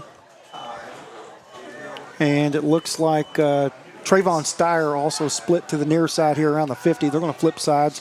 You may think that they're trying to throw a couple balls deep here, but we do have first down. Reverend Jamie Brunk works working the clock tonight and getting it reset per the officials right now. So got a little delay working on that, but we'll get there soon. Appreciate Jamie's work with the cross-country team, Chris. Absolutely. He does a great job with the cross-country. Program and his time in Morgan County, he just took over with that, and he's really brought that to a new level here with all-state performers and the Perry girls. State both champions. Of them went on to run at Kaylee, Youngstown and Marshall, I want to say. She's now at Buffalo. University of Buffalo, Krista, Kaylee, saw her last week running a 5K here in West Liberty, a wonderful event that was organized, for Autumn Cheney and her 2 kids. Now, over 207 runners come to West Liberty in a 5K. Just a great atmosphere, brilliant event. Raising money for a great cause, but it got to see some elite runners last Saturday, and Kaylee, of course, was one of them. But, Jamie's done just a tremendous job, track and field, cross-country. It's a great program and a great that we have here. And a great facility, we can host absolutely. our own meets here now. Yeah, the Sorghum Run, 2022 schools come here. Just another well-organized event. Here we go, Perry, first down. Jamie writes the article for the Licking Valley Courier, much like David Patrick does with football. Appreciate both those guys. He's open down the middle. He's got a catch. And there it is, Perry. There it is, across the middle. That's what's been open at points this season for Morgan County. They connect right there. Now either get up and run a play real quick or spike it. Get the quarterback had to call his last time out. Was that Noah Sweeney on the catch, I believe? Let's see. Do we have a timeout? So it's, I think, Morgan County's last time out, Chris, but that was a big play there. Pass down the middle, gain of about 20, 25 yards. That's one of the two big plays we were talking about that would be needed for Morgan County to score. So here we are again, down inside, deep Iroquois territory, and we still had 0 points on the board, but another opportunity to get 6 to 8 points on the board here before half, which is just tremendous. We get the ball, we kick the ball to start the second half. What do you think about Cooper Fleming there, stepping up in the pocket and delivering that football across the middle? I thought it was a good ball. It was a good ball. He threw it right where he had to, and the receiver went up and got the ball, contested, but he won. He won the contest, and Cougars have it 1st and 10 at the 29. Fleming back to pass again. He's going to look down the middle of the field. He done a good job there. And got rid of the ball. Got rid of the football. Stopped the clock with 49 seconds to go. Good decision there for Cooper. Didn't have anything. Yeah, they brought the blitz on him that time, and he picked it up early and said this play isn't going to have time to develop, and he threw it where nobody could catch it, and there we go. We live to play another down now. 2nd and 10 on the Iroquois 29-yard line, Chris. So I don't think we can. I think we have to throw the ball. If Coach Eastling hadn't sent 2 or 3 plays in with the quarterback, we've got to throw the ball. If he sent some plays in, maybe we can run it, but. He's got trips out to his right side. Fleming's back to pass. He's got something, and the receiver kind of slows up right there. I'd like to see them maybe run through that a little harder. You might create some contact a little bit. It looked like maybe some miscommunication there, but that's going to bring up 3rd down. Yeah, I think you're right, Chris. I'm not sure both receivers need to be in the same spot, but once they were there, I think all one of them would have had to done is keep running and run into DB, and probably got an interference call out of it because it would have been a legit. With 43 seconds left to play, Morgan County can go back across the middle. I think they can have some success by throwing that football, get a 1st down. Then you can get up and spike it, and you've got some plays left here before the half. 3rd and 10 with 43 seconds to go. 29-yard line. Morgan County has it. To the left and got three receivers to the right here for the Cougars. Fleming look. He's got it. He's caught the football. Connor Fleming made an incredible grab. We thought that football was intercepted. It looked like it was going to be intercepted. Our receiver fought for the ball, came away with the ball, and now, Chris, what is he on the 5-yard line now? 36 seconds to go in the half. A 26-yard great, that's 2 contested catches that Morgan County receivers have made. They've high-pointed the football. That was brother to brother. Connor catching it from his brother Cooper gets the Cougars down to the 4-yard line, 36 seconds to go, 14-0. Cougars looking to punch one in here before the half. And he's a little miscommunication. And he has stood up and dropped. Clock is running. And they better hurry. No timeouts left for Morgan County. That's going to be a loss on the play. Yeah, I'm going to spike the ball here. Yeah, you got to spike it. And he does with 16.6 seconds here. You can't run the football with no timeout. You're going to put this thing in the air. You got to. You got opportunity here for, it's 3rd down, okay? So it's 3rd and goal from the 4-yard line. So you got 2 plays. You got 2 plays if you need them both. So you just got to pick. I'm sure Coach Eastling, he sent the play in now, and he knows what he's going to call. He knew it probably before they ever got to this point through practicing and what works for them. They got 3 wideouts to the left, 1 to the right. Oh, good play. You got to go, though. Nope. That may be the half. They better hustle. They better go a fire drill here. 9 seconds left to play. They may not get this one snapped. 7 seconds. 4 seconds. Going to have to run it. Oh, you can't spike it. No, he got it off, didn't he? He sure did, yeah. Okay. I was going to say, just go ahead and run the play. Yeah, so he got the play off. So a 2nd down play was a pass out to the flat. It looked like it's set up nicely. But the problem is, what we've talked about earlier, Iroquois has the speed. So that was 4th down. So you can't. No, that's what I was saying. You can't spike on 4th. You can't spike on the 4th. I thought I was wrong. It must have been 3rd, but 3rd down was again. So 3rd down, we didn't make it in the flats. 4th down, incorrectly spiked the ball,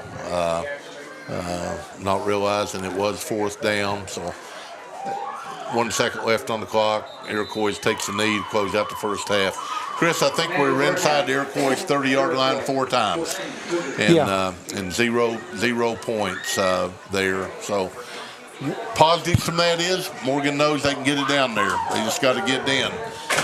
And Iroquois, again, only has 14 points. But 14 might be enough tonight. That's right. Well, that closes the half. Iroquois is going to take the lead 14-0 at the half over Morgan County. We're going to take a break. When we come back, we'll break down the first half, talk a little bit more about what Morgan County has to do to get back in this one. You are watching Morgan County Cougar football on SpreeTV.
Of Morgan County High School.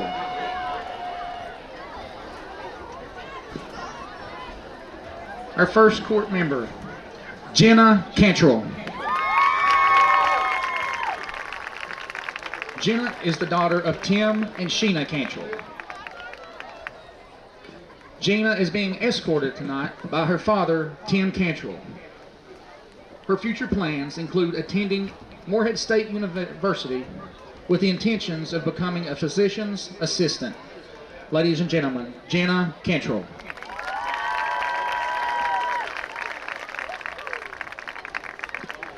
Addison Day. Addison is the daughter of Amber and John Stanifer and Mikey and Alicia Day. Addison is being escorted by her father, Mike. Her future plans include furthering her education and majoring in biology to become a veterinarian. Addison Day. Chloe Dye. Chloe is the daughter of Troy and Sandra Dye. Chloe is being escorted tonight by her father, Troy Dye. Her future plans include attending the University of Pikeville with intentions of becoming a dentist.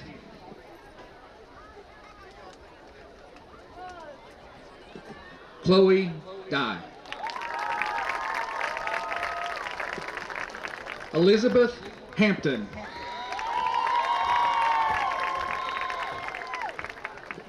Elizabeth is the daughter of Josh and Casey Hampton. Elizabeth is being escorted tonight by her father, Josh Hampton. Her future plans include attending the University of Kentucky to major in healthcare with the intention of becoming a pediatrician. Elizabeth Hampton. Lily Littrell.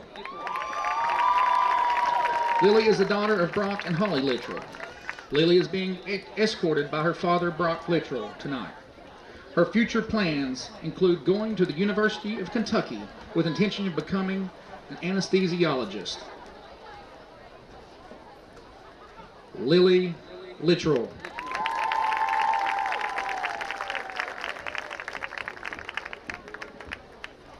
At this time, let us have a big round of applause for the Morgan County High School 2025 Sorghum Court.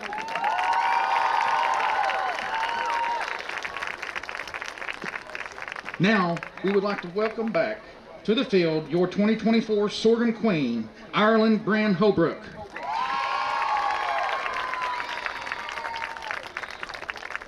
Ireland is the daughter of Brandon and Allison Holbrook. She'll be crowning our new Sorghum Queen this evening.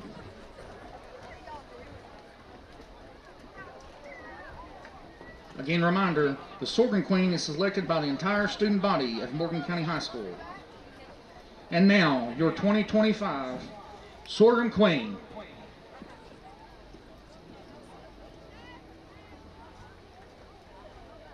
Chloe Dye.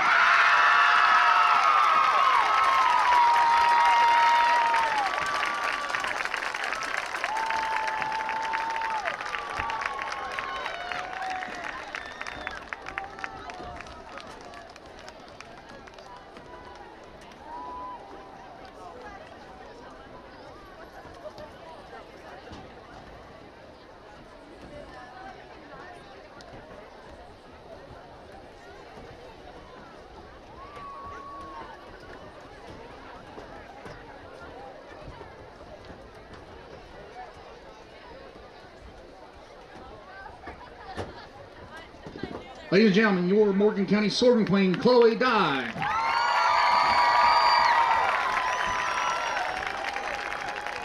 Let's give everyone a big round of applause.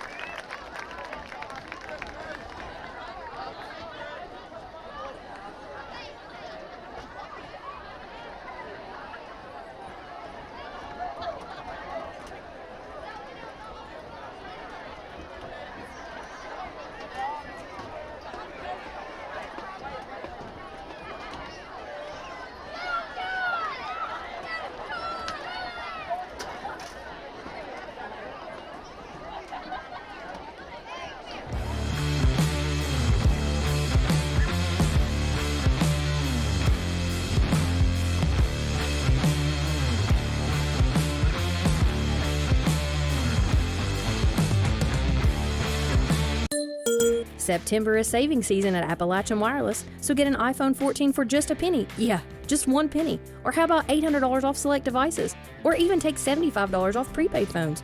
Do you need more? How about $1,000 off in savings when you bundle? Whether you're upgrading, switching, or just want a good deal, we've got something just for you. So stop by your nearest Appalachian Wireless retail location or visit us at AppalachianWireless.com to let us help you get connected today. Because we are you, we are Appalachian Wireless.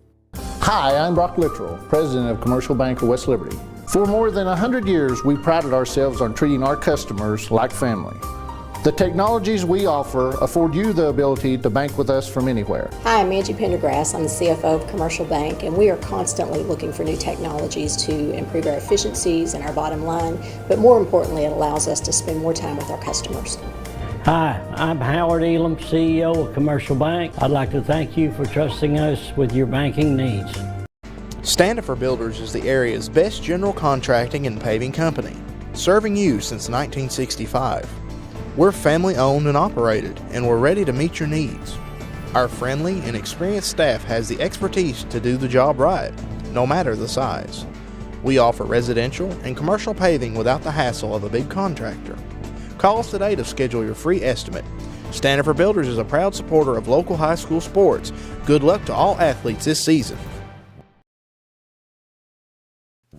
Hi, this is John Eisen. When you're looking for insurance coverage, you want 3 things: competitive rates, expert advice, and fast, friendly service. At Eisen Insurance Agency, you'll find all 3. We are locally owned and operated, and all of our agents are licensed. We offer all types of insurance, from auto and home to business and farm, and even life insurance. Give us a try and you'll see why for over 45 years, so many of your friends, family, and neighbors trust Eisen Insurance to be their insurance agency. For nearly 50 years, Bank of the Mountains has served Morgan and the surrounding counties, working hard to provide our customers with friendly service and the financial products that make their lives easier. As a family-owned bank, we understand that relationships matter. We appreciate those who have chosen us to be their bank and invite those who haven't to stop by at any of our 3 locations, West Liberty, Index, or Ezel. Local people, local decisions, local commitment. Bank of the Mountains is proud to be a real community bank. Member FDIC, Equal Housing Lender.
At Appalachian Wireless, we get it. You need reliable service without breaking the bank. That's why we offer affordable, unlimited data plans and advance pay options to fit any budget. Are you ready to ditch your overpriced carrier?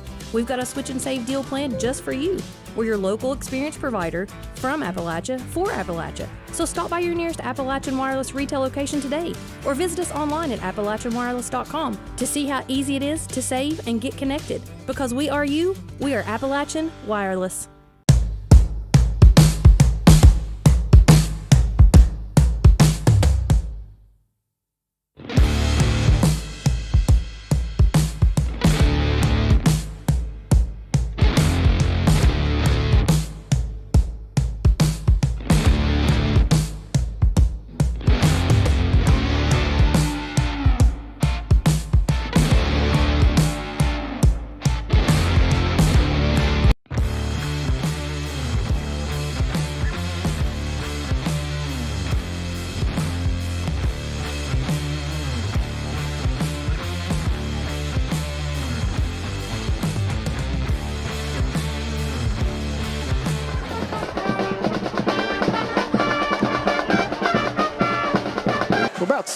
Almost 8 minutes left here before the second half gets underway.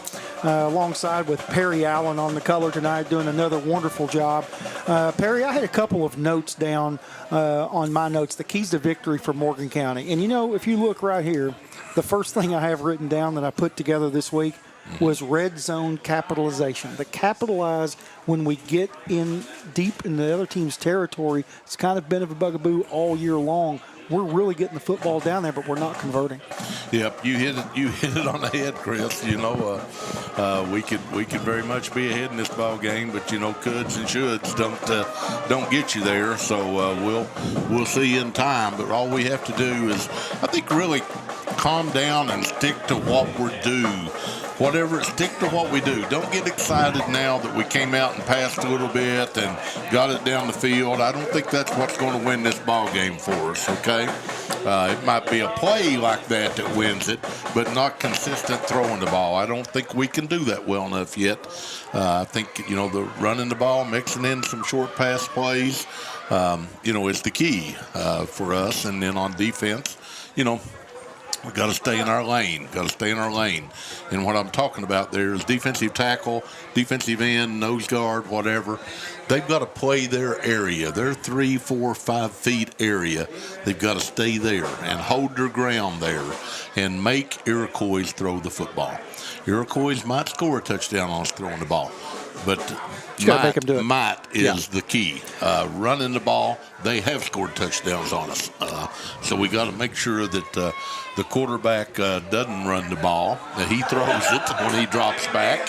But we do have a couple of sacks. You know, we haven't played bad football. We just haven't converted, as you led off here, Chris. We haven't converted in the red zone.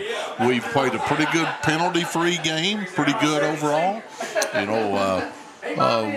Turnover hurt us, but one of those, if you have one turnover a game, you're pretty happy with that. So I don't think Polo is.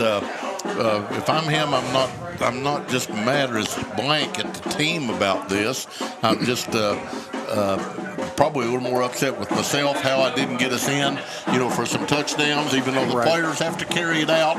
When you're a coach, you look at it, what could I have done different to get us in the end zone a couple of times? Well, Iroquois got the party started. They scored on I believe it was Dorian Mosley took it in for their first score. He barreled his way in from a yard out for Iroquois to take an early 8-0 lead. And then we had the game-shifting momentum where we mishandled. We were going to receive the football on a punt and hit a Cougar player. That sets him up. First down from the 38. The quarterback, he's scrambling. He goes 38 yards, flushed out of the pocket. And it was Bryson Buckner who scores from 38 yards out to put Iroquois up 14-0. But for the Cougars, Asa Barron has made some big plays defensively. Number 21, Alex Lee has been there as well. Noah Sweeney, Connor Fleming, Carson Napier. I thought there was a couple of good series where Carson really was able to get in there at that defensive tackle position and be disruptive at the point of attack. And that's what Morgan County's going to have to do. But like you said, Perry, Morgan County has to be patient. They've got to chip away, go down. They got to find a way to score because you can't just keep getting the football inside the 20-yard line and coming up empty this many times this early in the season, especially. Chris, in 1976, my junior season, we were playing Estill County in the Sorghum Bowl, and we were down. I don't know, 12 points going into the fourth quarter. And we came back and scored 12 points in the fourth quarter to win the Sorghum Bowl 20-12 over Estill County that year. Remember, Scotty May ran for a nice TD, had a TD run there. Scotty was a bull, good speed also, good offensive, defensive player. And then Keith Allen, who's here at the game tonight, I wanted to get Keith on TV and on the radio because Keith's one of the top 5 receivers to ever play at Morgan County. Herky Allen's son, Kenny's brother. Keith and Darlene been married forever. Good family. But Keith had a nice 25-yard catch and run. Keith made it look like I threw for a lot more yards than I threw for, but what he done, run the ball. And Keith Sherman had a touchdown catch in quarter 2, got us started that game. And Scotty May caught a 2-point conversion after Keith's touchdown for again a Sorghum Bowl win 2012. So the Cougars are down 14-0. They can come back and win this. We also in 77 we beat Estill 12-8 in Sorghum Bowl. We liked Estill at that time. They got to play in it a few times. We beat them several times. Back in 2017. Keith Sherman had another TD catch in that game, but Scotty Collins made some great catches. I remember Scotty making a catch around midfield that really kept us going on the drive that we scored on. Dana Hammonds lived his life in Lexington, primarily Nicholasville, Lexington area, since he got out of school. Had a catch. David Jackson living down in Frankfort. Mark Hobo Jackson's brother, and the Jackson baseball family. They're known probably more to a degree for their baseball. Best arms of Morgan County are the Jacksons. Football wasn't part of their lives too. Jeff Weddington, linebacker in that game, tough kid. Lenny Franklin ran for 50, 60 yards in that game. Everybody knows the Franklin family. If there's any family that has served Morgan County other than a school teacher that knows all the kids, it would be Janet Franklin, who's in some bad health now. And Lenny and Timmy, both former Cougars, are helping obviously take care of their mommy after Paul passing recently. But Lenny had a big game. Rocky Blanton run the ball. Wallace Rose. Chris Barker. Number 33, Chris Barker. But Chris was a bull. He was a bull and ran low to the ground. Kind of like Dorian Mosley. Yeah, ran like a J.C. Brown. Low to the ground and hard to get Chris for a loss. Steve Cheney on the line. Steve was an emotional, tough lineman. He won the offensive line award in the Sorghum Bowl that year. Larry Adams playing center.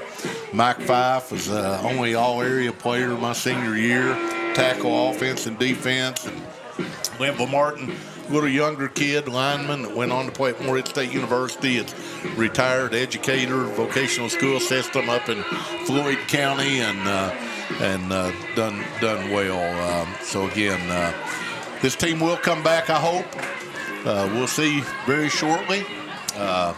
But they've got the ability to do it. They've showed they can do it. And 14 points isn't too much. Perry, we just before kickoff here, have had the extended halftime. We had the Sorghum Queen crowning here at halftime, and that went to Chloe Dye. Congratulations to Chloe. What a great interview it was talking to the Sorghum court earlier today in the pregame show. Also want to thank our sponsors tonight, Bank of the Mountains, Commercial Bank, Hudson's Insurance Agency, Appalachian Wireless, and Standard Builders. We got to thank all these people that make this production possible, and also Junior Lane, Tim Mays, Tyler Adkins, the videographers tonight from Mountain Telephone, and our executive producer, Jonathan Keaton. Not only is he a great producer, but I heard he has a pretty good band. The West Liberty Mountain Boys, if you ever heard of them, they're pretty good. They are very good. They can really get after it. I went and watched them in Lexington this summer, Chris. They had probably 500 people out at the Moonlight Amphitheater there in Lexington, and so this guy can pick it really good. Well, Jonathan and Matthew Bailey, Bailey, have been there from the get-go, correct, Jonathan? Yeah. And he's shaking his head, and yes, these guys started playing when they were young in high school, and now they're actually paying taxes and living and helping society out now. But they do a great job. Great job. Go do a search of the West Liberty Mountain Boys. You'll be really pleased with what you see there. Great musicians, and it's great to have local talent. Where do you all up at next, Jonathan? Where do you go next? Hazel Green. Okay. Hazel Green, yeah. On the greens? On the greens at Hazel Green. Awesome. So supporting that community there and trying to rebuild parts of Hazel Green Academy. Thanks, Jonathan, and thanks again to SpreeTV and Mountain Telephone for all they do, not just for Cougar football, but for the Morgan County and the counties they serve. The people they employ, and it's a big deal. Absolutely. Mountain Telephone is a huge part of not only West Liberty and Morgan County, but so many of the surrounding counties that they serve as well. And they support those communities and those high schools, all of those schools. And it's really awesome to have that. Their headquarters may be here, but the people that they serve is just absolutely tremendous. Their marketing, they're branching out. They're doing a lot of things, even out at the Gorge, at Natural Bridge, and expanding the community. But just tremendous of what they've been able to do in supporting athletics for not just Morgan County, but for a lot of other schools as well. Helped me with a summer job, when I was in school. So they hire anybody. They will hire anybody. Put a chainsaw in your hands and a pair of blue jeans on in those days, and good luck to you. Hit that high wall over around Beaver Creek in Menifee County and start cutting right away, baby. I tell you what, you can remember anything. Get that paycheck on Fridays and go have you a cold beverage of your choice. I mentioned that cold beverage, Chris. I want to get back to this party part about the Sorghum Festival. Right. I just don't know where they all are in today's world. But in the old days, Liberty Road, there'd be a party over there. There'd be a party up at White Oak always. One over Wells Hill, a couple here in West Liberty. But I know Danny Ray Fannin still has the one going in Wrigley. And notice you don't get too specific on where they are. You just say location. Well, you don't tell exactly. I haven't got permission to tell. That's what I thought. So I want to stay away. Junior Arnett, number 52 for Morgan County, is going to boom it to kick off the third quarter of action. We are underway. Gets a nice kick, kind of high end over end. He takes it at the 25-yard line. That's going to be Kamar Pinkston. He's going to his right, and he's got an alley. And he breaks another tackle, and he gets his way up near midfield, runs really hard. Number 4 there, Kamar Pinkston for Iroquois. Yeah, he ran about 15 yards from where he should initially been tackled, Chris. So he got the ball back out near midfield there. So they'll have about be on their own 48-yard line here. So opportunity here again, Cougars stop them and make them punt, and their punting game's about as bad a punting game as you'll find. You have to it's think. interesting. The Louisville Courier-Journal had 4 guys that picked football games this week. They picked the Iroquois game against Morgan County as one they would pick. All 4 of the writers in Louisville picked Morgan County to win this game. How about that? For 24, Camille Gauthier goes in motion, but the handoff is given up the middle. Mosley on the carry there. Big Kelly and Beasley was really pushing forward there, blocking for Iroquois. I don't think he's any part of the Beasleys from over Red River, over in Wolf County, but fairly common name there. He led the charge there. He did lead the charge. Brings up a 2nd and 6 for Iroquois on the Morgan County 47-yard line. Just started the 3rd period here. West Liberty. Iroquois leads it 14-0. Gauthier goes back in motion again. There's the handoff given, makes a man miss, leans forward. Good tackle. Good tackle there from Morgan County. That's Mosley on the carry. You think you're going to see a steady diet There's of Dorian Alex Mosley. Lee again on that Alex tackle. Lee. Alex Lee from Morgan County.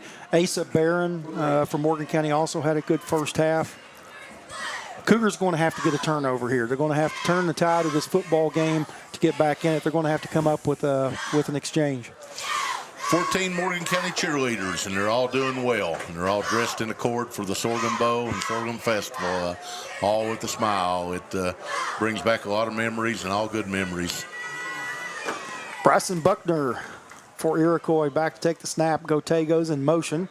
Buckner's going to look to keep it. He's going to swing his way out. Really good stop. Leans forward. I believe he might have lost a yard, Chris, or half yard there anyway. And that was number 32, Ethan Jenkins. He's also played well. 4th down here. Good play by Ethan Jenkins, number 32 from Morgan County. Typically, Chris, I would say that Iroquois is a punt. But I don't know, with their punting game, there's a big difference going for it on 4th and punting. Exactly. I think the longest punt they've had went 20 yards, and that was the one that snap went over the punter's head, and he ran and punted it. So I wouldn't disagree maybe with Iroquois going for it here. Iroquois may try to draw Morgan County off sides, which we have been known to do on 4th and short. 4th and 4 from the 46. Gauthier goes in motion for Iroquois. The handoff is given. No, it's faked. Buckner's back to pass, and that is going to be caught. On 4th down, it was Kamar Pinkston getting loose behind the Cougars secondary, and the Iroquois is going to convert a huge 4th down. Great pass there by Buckner to Pinkston to pick up the first down. Can't tell if that was Caleb, number 18, Caleb Lansall, in on that tackle. But he got behind us, and I can't say I blame Morgan County there too much because Iroquois hadn't had much luck throwing the ball by any means, but they did there. So now they've got on the 10-yard line of Morgan County's, and Morgan County's getting their back against the wall here.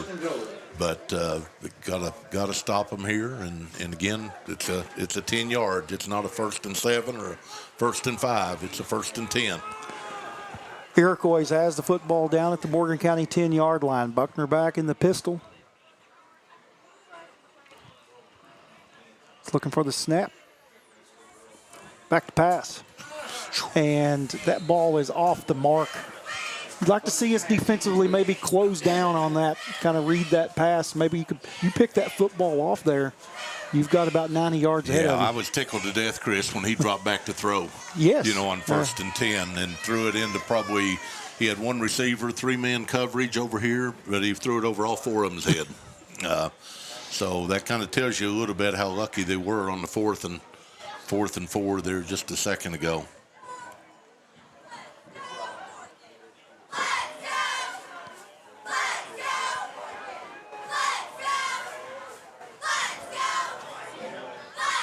Second and 10 at the 10. 8:37 left in the 3rd period. Iroquois threatening. Cougars looking for a stop. Handoff's given to Mosley. Good job. He is just barreling his way through. Missed tackle there by Morgan County before being brought down. Jace Adkins and Alex Lee on the stop. But you had a chance to get him right at the line of scrimmage. Now you set up a 3rd and short, 3rd and 5. Pretty much, I think they can get a 1st down. I don't know if they have 3rd and goal.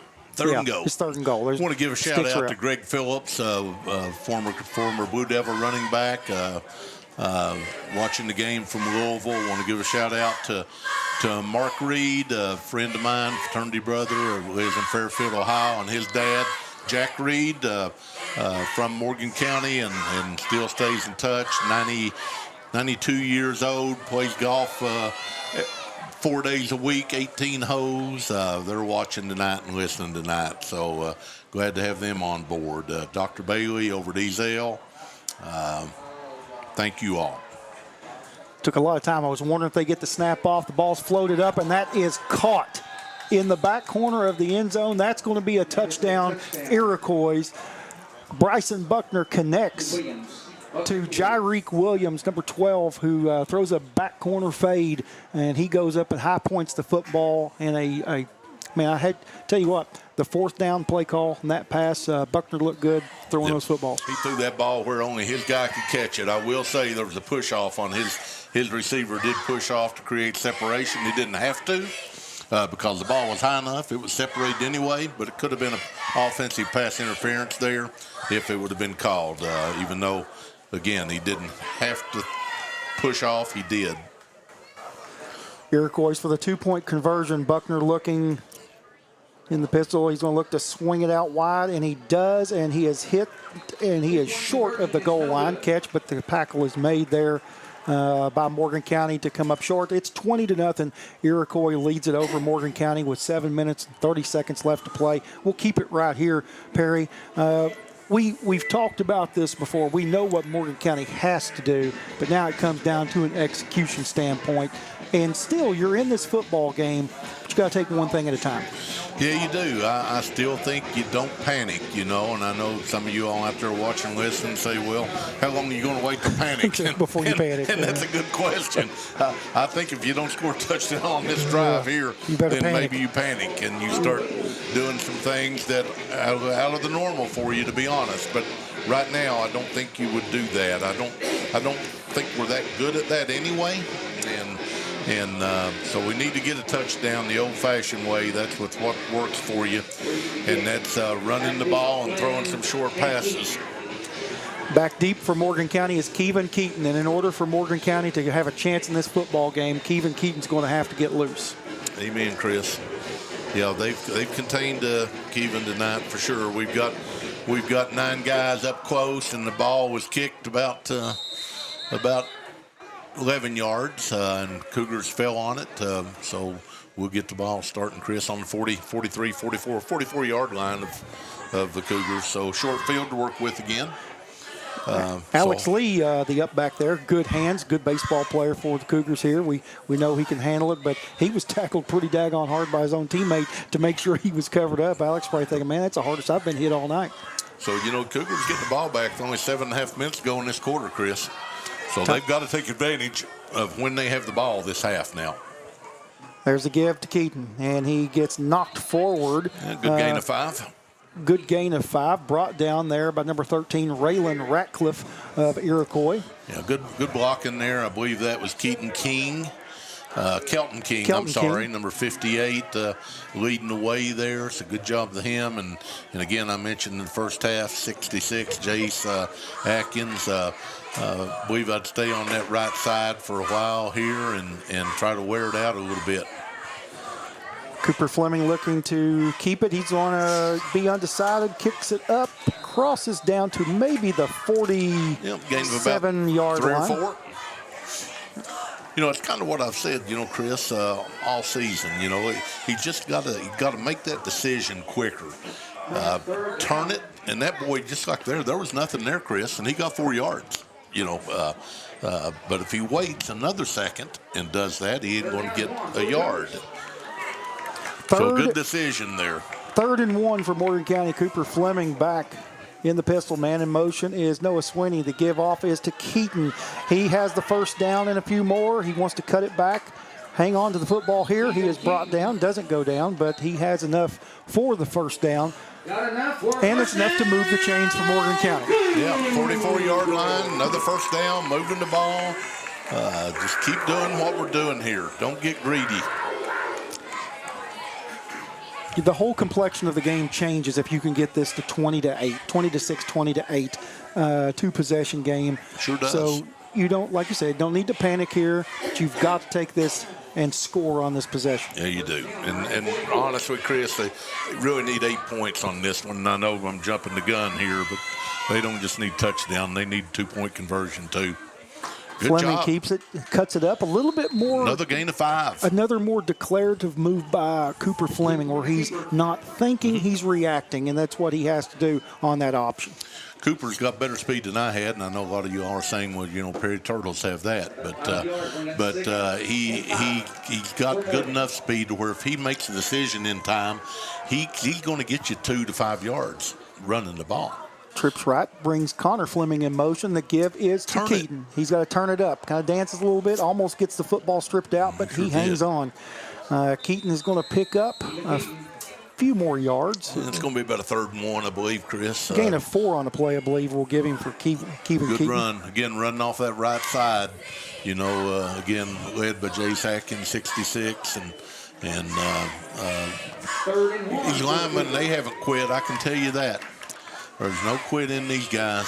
I really like Keaton north-south when he's going north-south, end zone to end zone, and not so much east-west. Not against Iroquois. Nope. Fleming takes a snap. He's going to give it to Keaton. He's got the first down and more. And there's exactly the ingredients Morgan County has to have between the tackles, Keaton. And that's for a first down, but we do have a flag. Flag on the play at an inopportune time right there. Oh, that's going to be on the Iroquois. It's the Raiders, and that's enough for more than a first down. What was the call, Chris? I missed it. That's a face mask on Iroquois. I didn't call it up here. We had our help over here to help me on that flag. Morgan County 1st and 10 inside. Once again, here we are. This is the 5th time, Perry. Morgan County has the football inside the 30-yard line of their opponent. 4:14 to play in the 3rd. Keaton, Cooper Fleming's going to keep the football. Good turn. Good job, though. Another gain of 5 or 6, Chris. He is upended there. Good tackle. Couldn't see the number. That's another. Yeah, it's a good tackle. He got a 6-yard gain out of it. He sure did. Cooper's doing just what you were talking about. He's run the same play, run the option. But instead of going out and trying to decide what he's going to do, he's going out there and he's making one read and he's going with it then. A more decisive Cooper Fleming here in the 3rd period. He's going to look to pitch it out. Got lucky there, gives it out to Sweeney. Makes a man miss. And a host of Iroquois Raiders are there. Gain of a yard or 2, maybe. Gain of a yard, yeah, I think. But, that's still another good play by Cooper, Chris. If he had held on to that ball there, that would have been a loss of 4 or 5 yards where they practically had him at. And he made a good pitch out, and, we got a yard out of it. Now we got 2 downs to get, 4?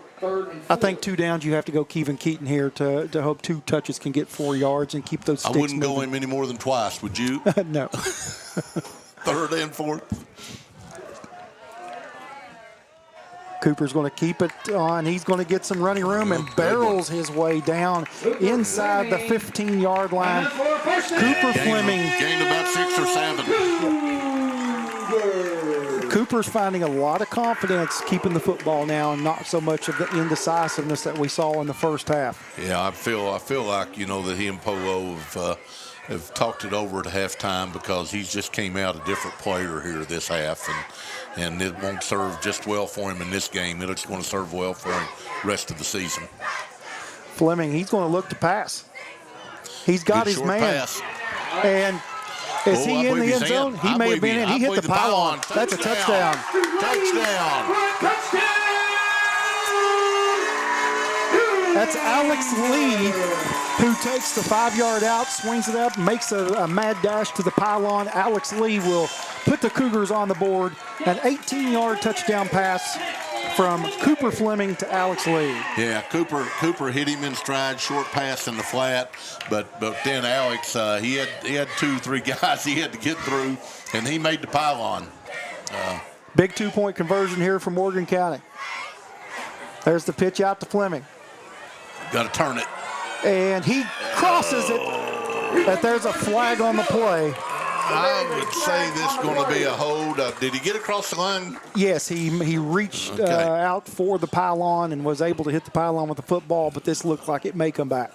So holding on Morgan County. So we'll play another down. We did get a 2-point conversion, but it's been nullified by a holding penalty. One of the few penalties Cougars have had today. Only the third penalty. And you shouldn't have many done your sorghum bow. It just shouldn't happen. Shouldn't. And kind of like the chain gang, in the old days, if it's close, if it's within a half a yard. That's right. In the old days, it's the first down, Cougars, Blue Devils. And hell, that's the way it ought to be at home. That's right. On the sorghum bow. You're exactly right, Perry. That's a great analogy you made there. You don't pay people to come and play this game. So Morgan County will try the 2-point conversion from the 11-yard line. So I'll ask the official in review here. So that foul in high school is from the spot, 10 yards from the spot foul? Okay, got confirmation. That's a spot foul, which means that occurred at the 1. That's why it's now at the 11. Morgan County 2-point conversion, man in motion. Fleming back. He's looking to pass. He gets jolted, absolutely hammered right there. Kamar Pinkston laid the wood right there to, I believe that was Alex Lee. Yeah, Cooper's just got to play a little more football. That's what he's got to do. He's got to play more football. He had 3 receivers out here, and he had 2 in the end zone. And on that play there, you got to go ahead and throw it to the end zone. That's right. You got to throw it to the end zone. You've only got 1 play for the 2 points, and he'll get there. I've got complete confidence in him. He's came a long ways this second half already. And 20-6, we're back in it. We'll go the 2-point conversion just like the Iroquois has anytime we score. So we got another touchdown, maybe 14 points, and we're down 6. Key right now is getting a decent kick here and getting the ball right back, Chris.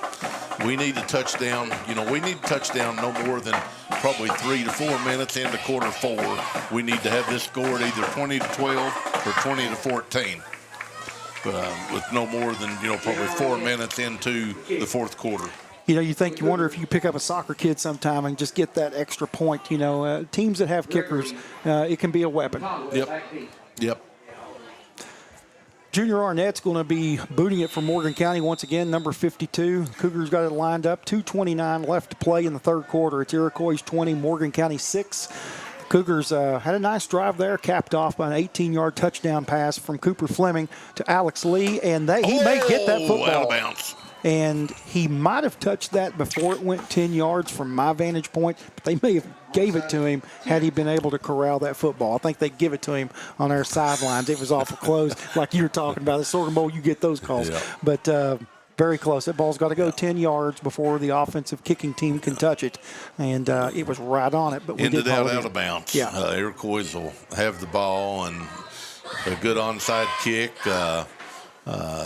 Iroquois on their own 48. Perry, you start tackling the football here, trying to jar that football loose. Are you at that point? I think you better just make sure you tackle. Just make sure you get them on the ground. Yeah, at some point, you're trying to strip things loose and create a turnover. Yeah, no big plays. No big plays. 1st and 10 for Buckner under center, near midfield. Give off is to Mosley. Well, he ran hard. Barreling his way through, across the 50, down to the 47-yard line. Dorian Mosley has run really hard. Gain of 5 on that play, Chris, and it looked actually like more than that. It wasn't a huge hole, but he just ran real hard. Cougars made good contact. Jairique Williams looked to be shaken up on the play for Iroquois, but he's good. Got a little ankle turn there in the bottom of the pile. Under 2 minutes to play now in the third quarter. Iroquois leads at 20-6. We need a Jeff Miller at nose guard right here to quick that center and get around and get a loss here on this second down. Put them in a longer third down position. Carson Napier lined up over at nose guard position. He's lined up over center. Keaton looking to get another handoff is to Mosley. Slips, falls, good job on and defense. Carson Napier is there for the tackle. Carson Napier on the stop for the Cougars. Tanner Sparks, number 54, back in the game. Had a really good couple of early games this season. number 54 for the Cougars. Got some good quick twitch about him that I like. I'd like to see him get in there as well. So I think they'll probably go for it on 2 downs here. It's 3rd down right now in a long 4, but again, with their punting game, it's not a big difference in going for it and punting from Iroquois' standpoint. 3rd and 4 from the Morgan County 46-yard line. Iroquois has it. Buckner, quarterback in the shotgun, traditional shotgun. Man in motion is Gote. He's going to look to maybe keep it, and he does. He cuts it up. He's at the 40, the 35. He is hit. He breaks the tackle to the 30, and he runs out of bounds inside the 25-yard line. Cougars missed an opportunity there to get him to a 4th down, but Buckner makes a man miss, gets it down inside the 25-yard line. Yeah, opportunity there we lost, but again, it's not like they can kick a field goal, so they're at the 26-yard line, and we just got to stop them. There's nobody kicking a field goal tonight. We can tell people nobody watching other and than you. You know, you're the one I think in the stadium here we've got tonight that I think your eligibility is up. My eligibility your is 7 years is up. Is done. Iroquois has the football at the 26-yard line. 35.6 seconds here in the 3rd. The give is to Mosley, and he is hit and dropped after a pretty good gain on 1st down. Looks like Barron and Jenkins. Sparks, Tanner Sparks, host of Cougars on that tackle. They're going to let this one wind down, and they're going to put 4 fingers in the air and say it's 4th quarter time for Iroquois. The Raiders lead it 20-6. You are watching Cougar football on SpreeTV. We'll be back.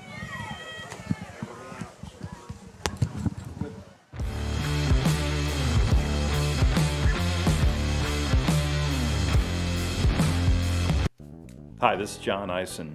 When you're looking for insurance coverage, you want 3 things: competitive rates, expert advice, and fast, friendly service. At Eisen Insurance Agency, you'll find all 3. We are locally owned and operated, and all of our agents are licensed. We offer all types of insurance, from auto and home to business and farm, and even life insurance. Give us a try, and you'll see why for over 45 years, so many of your friends, family, and neighbors trust Eisen Insurance to be their insurance agency.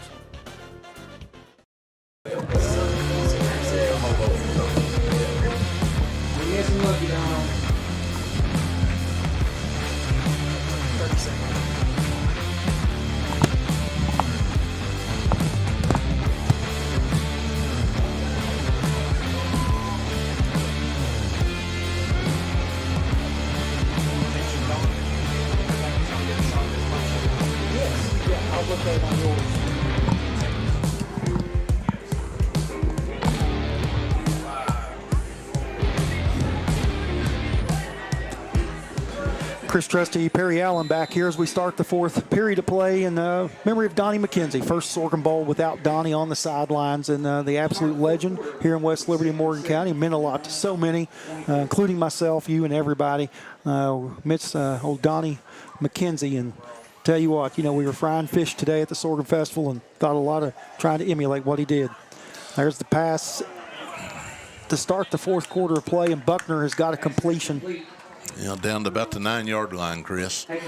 Good throw, good route, decent defense, just a good play. It was to Jyreek Williams. He's had a pretty good evening himself. Him and Kamar Pinkston both made some plays for Iroquois, but that's a backbreaker there on 1st down. Just received a note from Jerry Jackson Jr. In regards to his Uncle Hobo,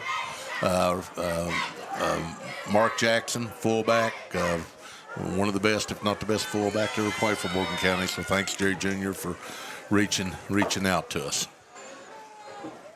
1st and goal for Iroquois with 11 minutes and 18 seconds left to play in the game. They're up 20-6, looking for more. Buckner showed a lot of poise in the pocket for Iroquois. He's going to give it off. Good he is stop. Knocked down. He lost a couple. Number 21, Asa Barron, and also number 32, Jenkins. Asa Barron, Ethan Jenkins, and Alex Lee all have had some big moments tonight defensively for the Cougars. Has a big stop there. It's a good defensive call by the Cougar staff to get the penetration there and do some stunning there. A little bit of a gamble anytime you stunt, but obviously a gamble that paid off well. Back about 4 yards. Bring up 2nd and 11. Beautiful night again, Chris, on the banks of the Caney Creek here. Don McKenzie Field, Sorghum Bowl, Sorghum Festival. Iroquois taking their time, and you can't blame them here with the 20-6 lead here in the 4th. Looking for more. Buckner's going to keep it. He scoots and scrambles and gets knocked down inside the 10, probably to the 7 or 8 yard line of Morgan County. He's very elusive, making the first man miss. Yep, gain of 4 or 5. It'll be interesting, Chris, in all honesty, to watch this kid and see how he develops, and therefore to see if he does develop, which high school he ends up playing his career at in football in Jefferson County. Yeah, I feel you there. Being honest about it.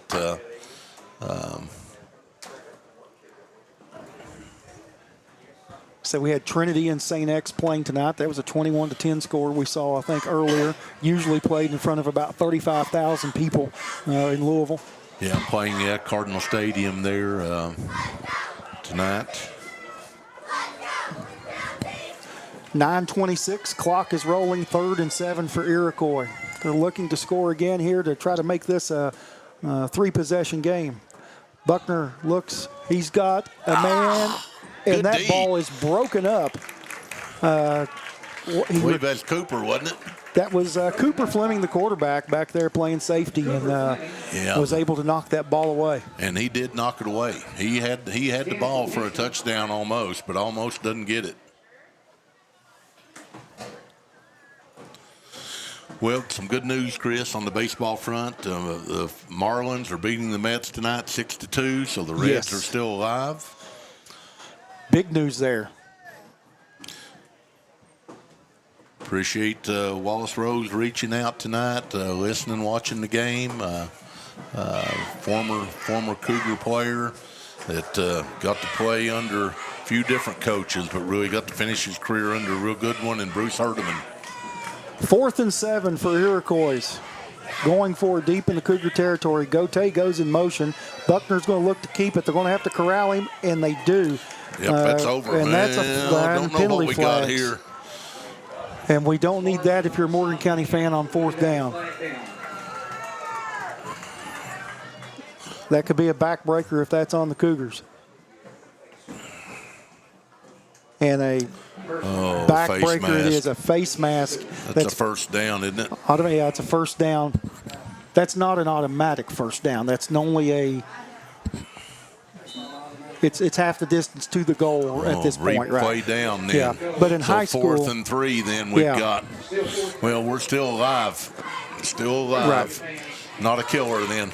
But a lot of people don't know it's not an automatic first down in high school. It's hard. You know, people say, well, why did he grab his face mask? Well, when you're playing football, you're reaching and grabbing and hoping to get a hold of something to pull the guy down. And ever so often it ends up being the face mask, sometimes something else. 4th and 3, Iroquois give off to number 7, and he's brought right before the goal line, and he does not get in. He was close, Chris. He had the momentum going. I thought he was going to get in, and we came up, and really it's so hard to tell who all came in and stopped him. But, stopped him on the half-yard line. Jamon Gregory on the carry there nearly just puts the nail in the coffin for Iroquois, but Morgan County stiffens up when they need it the most. They've got to go 97 yards here to get back and make this. Got to go about 99 and a half. 99 and a half. Now they didn't update the scoreboard yet, but they're going to have to go a long ways. Yeah. I think it's still a 100-yard field, and I believe it's real close. They're going to have to go a long way, Perry. And a short time to get there. Elvis, I don't know if those binoculars are working that well for your boy now. But he's going to keep them. I feel sure you'll never get them back.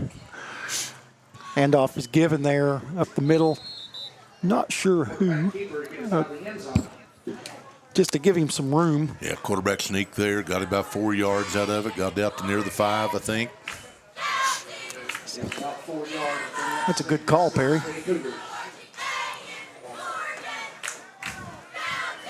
My eyesight is better than the last game because I don't have 3 contacts in my left eye like I did that You Friday are night. doing better. I'm doing better. But now the binoculars, I think, are playing a whole lot of the role in it, too. Bushnell, if you want to buy binoculars. Cooper Fleming's going to hand it off. No, he's going to keep it. There's a Another flag in the flag. backfield. Oh, big and he is gainer. loose. A big gain out past the 20-yard line. But that's in the backfield. You kind of wonder, is that not a holding? And it is. And another backbreaker, and it's just not an offense that's geared to get down the field in chunks. And especially, Chris, with the clock running, we're getting down where the clock's in part of the game here. 7 to 8 minutes to go, 7:48. You're going to have a big risk, big reward to find an explosive play here. Maybe trying to throw the football downfield. Maybe you get a pass interference. I'd mentioned that once before, but looks like we're going to take a timeout here. We'll stay here. Chris, I want to mention one guy that we have, him and his wife, watching the game, listening to the game too, up in around the Cleveland area. Phil Singer is a gentleman's name, and Phil used to come to the Sorghum Bowl with my brother Hank when they were in college at UK several times. He's ate chili at Mom and Dad's many times. And the first game you and I were supposed to do with the Cougars and Harlan Green Dragons, Phil and his wife Ann were staying in a cabin they still have in Fleming County, Park Lake. So they had son and daughter-in-law with them, Park Lake, and Phil grew up in a large geographical area, a lot of population, but he loves rural America, he loves Appalachia. So he packed the family in the car from Park Lake, and they drove down to Pop's Barbecue below Cave Run Dam and ate barbecue. Then they came on to West Liberty, and they went to Freezer Fresh, where Phil had been before, obviously. If anybody comes back home, you always take them to Freezer Fresh. So he fully endorsed the raspberry shake. How about that? And I've never had a raspberry shake, but he fully endorsed the raspberry shake. Said you got to do the raspberry shake. Pictures in front of the Freezer Fresh. So then what do? Chris? They come and watch Morgan County Cougars play the Harlan Green Dragons, and they stay for the entire game. How about that? Cleveland, Ohio, Park Lake in Fleming County, Pop's Barbecue, Freezer Fresh, Cougars game, and they don't know a soul here. From Cleveland. How about outskirts of Cleveland, yeah. So Phil and Morgan County, Round County, thank you for your money. Tourism. Thank you for the economy, tourism. But thanks more than anything for caring about Morgan County football as you have for years.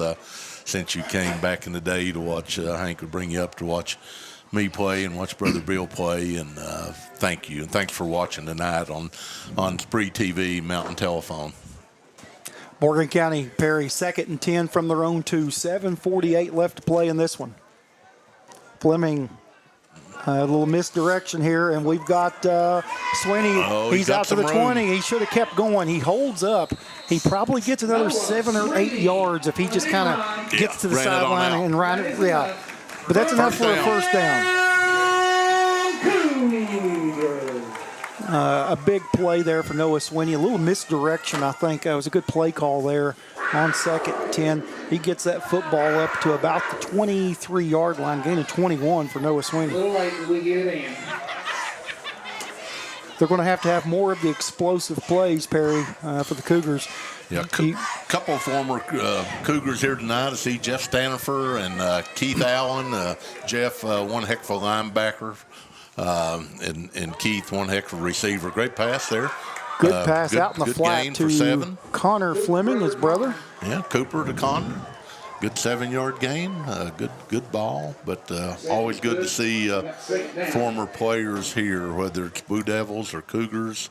And so many families have played. Some member of the family has been a part of the team. When you start looking at the families across the county, somebody has played, right. And definitely somebody has played, cheered, or been in the band, been a part of games. There's the leadoff to Kevin Keaton, and he's trying to get wide. He breaks the tackle, but he's going to be taken down for a loss back at the 30-yard line. That's going to be a loss of about 3. Yeah, he's got to turn that ball up. Yeah, he's playing Iroquois. I just like him a lot between those tackles. This isn't Fairview or the Harlan Green Dragons. Brings up 3rd and 3 from the 30. Clock running down near 6 minutes to play in the ball game. Fleming's back to pass. He's got time. Makes a man miss. He launches one and almost connects on an explosive there. He's trying to hit his brother, Connor Fleming, down at the Iroquois 35, but just through the outreach arms of Connor Fleming. Would have been a huge play. Would have been a huge play, Chris. And Good ball. The worst case scenario, it would have been probably a 40-yard gain. Best case, he might have scored. Exactly. But 4th and 3 now, so you got to get a first down. And the clock is stopped, and there's only 6 minutes to go here in the game.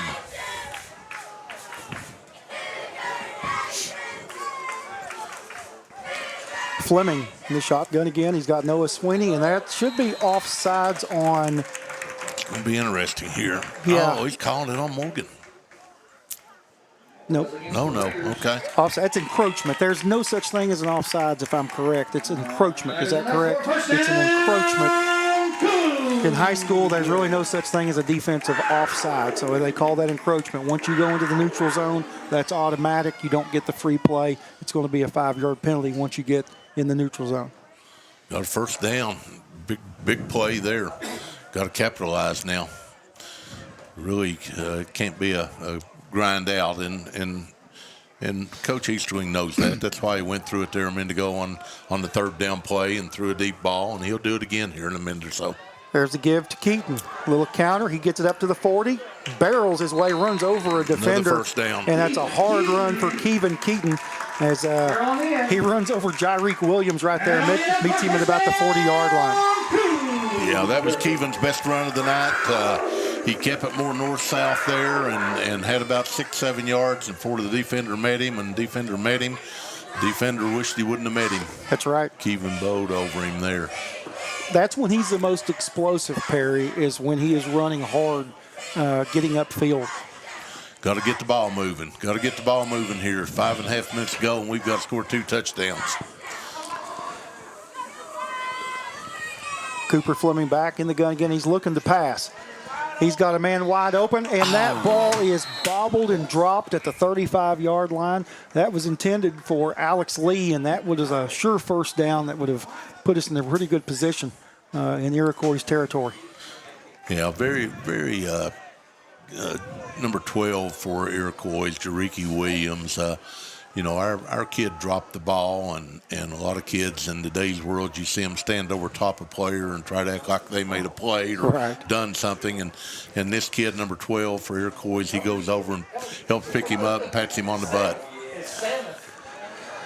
2nd and 10, Good 5:16 left to play. And there is a loose ball, and I have no idea what happened there. Well, it appears that we snapped the ball, and nobody expected him to snap the ball, and we stood around, and Iroquois ran through and fell on it. I believe that's what we got. That's going to be a turnover, a fumble there. It looked like Morgan County was looking towards the sidelines there, and the ball was snapped. Yeah, I couldn't tell, Chris, if they thought a defensive lineman jumped, but I don't think so because Coach Easterling, I think he knows it's a mistake we made. The way he's acting here is just miscommunication between the center and the quarterback, and tough way to. Thank you, Rick. Make this game. Tough turnover here. That pretty much you would think may seal it this late in the ball game for Morgan County, down 20-6.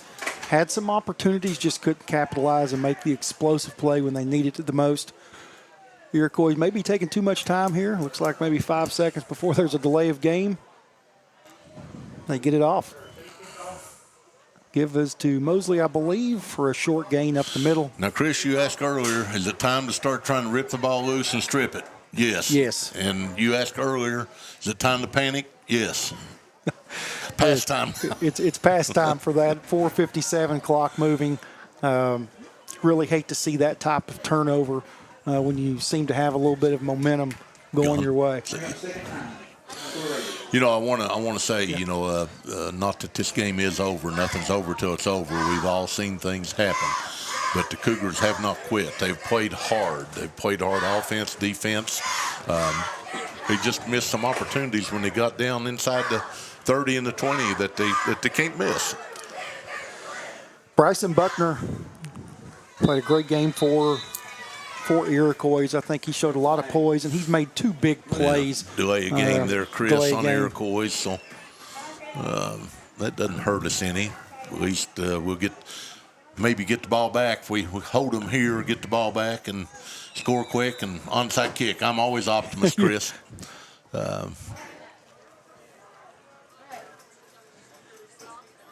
Gote goes in motion for Iroquois. Buckner is Asa Barron.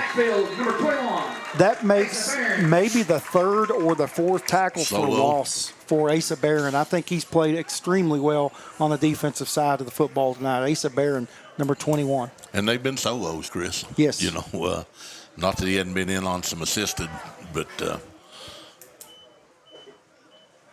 4 minutes to go. It's 3rd and 18 on the Cougar 36. Iroquois has the ball.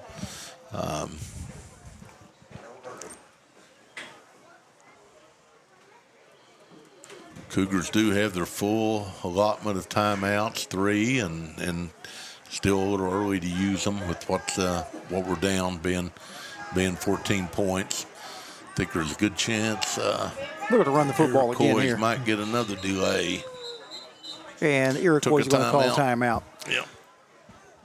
Timeout, Iroquois. Not for sure if this is a 30-second variety or not. We'll keep it here. 3rd and 18, ball at the 36-yard line. For Morgan County defensively, few plays made. I think Asa Barron has made some plays, tackles for losses in this football game. But the Cougars haven't created any turnovers, and we have turned it over. I think the big play of the game, the turning point of this game, I think was on the punt, second possession of the football game, and Morgan County was not able to get on it, and Iroquois does, and then that's when the quarterback, Bryson Buckner, scampers 38 yards on a scramble and puts them up 2 scores, and that was kind of, set the tone from there. Yeah. Great job of the cheerleaders tonight, Chris.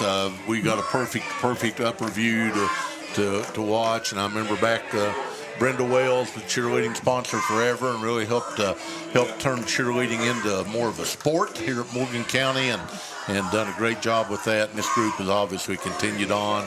Got Chloe Dye, that won the Sorghum Queen Award, and I think any one of them girls in our time with them would have been tickled to death for the other one to win. Right. A great group of girls. So great we interview received tonight. a lot of comments back from their interview and how they're doing, how they done with that. So I want to congratulate the whole court and Chloe and her family for the Queen title.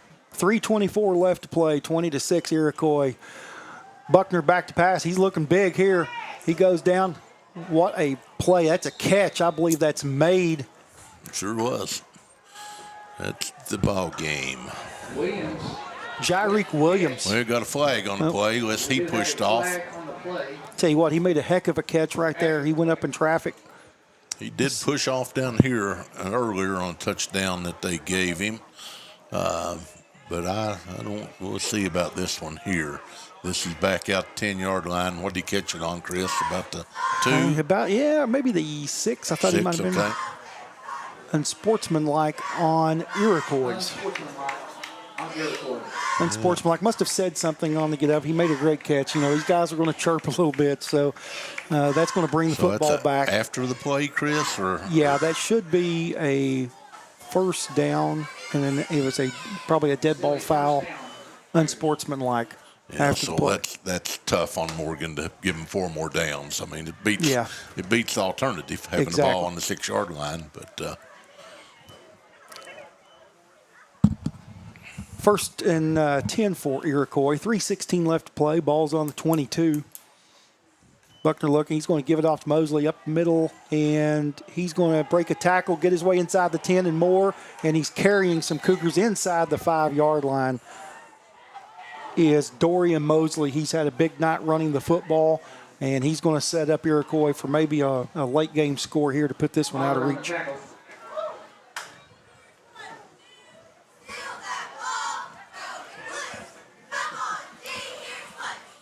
On the 3-yard line now, just over 2.5 minutes to go. Cougars are down 20-6.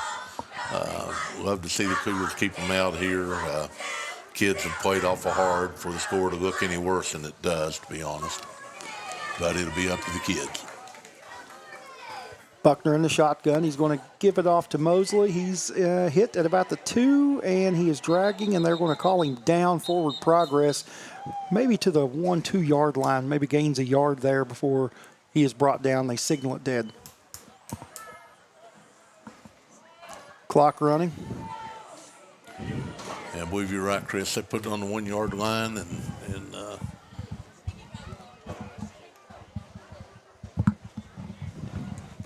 no 2-minute warning in high school like you do at the next level. So still showing 3 timeouts for Morgan County, though. we need Asa to come in again here, make a big defensive play, get a stop here, shoot the gap. Time to shoot the gap. Time to gamble. Pass time. There's the give to Mosley, and he's going to walk it into the end zone. Dorian Mosley's going to take it in from 1 yard out for the Iroquois score, and that makes it 26-6 with 1:37 left to play. And that should pretty much cap it off for Iroquois. They're going to walk out of here, out of West Liberty, Sorghum Bowl champions of 2025. Yeah, they're going to have a better ride home tonight, Chris. Assuming they're going all the way back to Louisville tonight. Be a little more fun ride home than the other way, and the Cougars need to rebound. Getting at the halfway point of the season. This season isn't over. There's still a whole lot to play for, primarily the district to play for. And I know people say, well, how are you going to win the district if you can't win these games? Well, you got to build. You build. That's right. You build on each game and take the positives and take the negatives and try to make it work for the next game. And that's what hopefully Coach Eastern will be able to do with this team. Buckner is looking to scramble. He's going to make a nice little move there. He's going to keep it himself, and he's going to get the 2-point conversion. Showed a lot of shiftiness there. 28-6, and it's Iroquois 28, Morgan County 6, 1:37 left to play in this one. Yeah, Cougars were favored in the two items I looked at, but 2 points, 1.5 points, but I don't guess the Iroquois felt that way. And again, as I mentioned earlier, all 4 sports writers for the Cure Journal picked the Cougars to win. Not sure any of them had seen Iroquois play. Guarantee they hadn't seen the Cougars play unless they'd watched SpreeTV. That's right. Which they should have and could have. They could have got some scouting done there. But we appreciate SpreeTV and Mountain Telephone, Chris, and I know the people of the region do. People of the region do.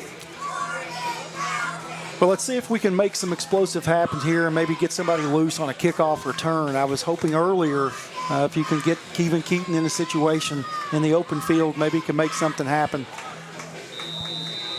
28-6 here, 1:37 left to play.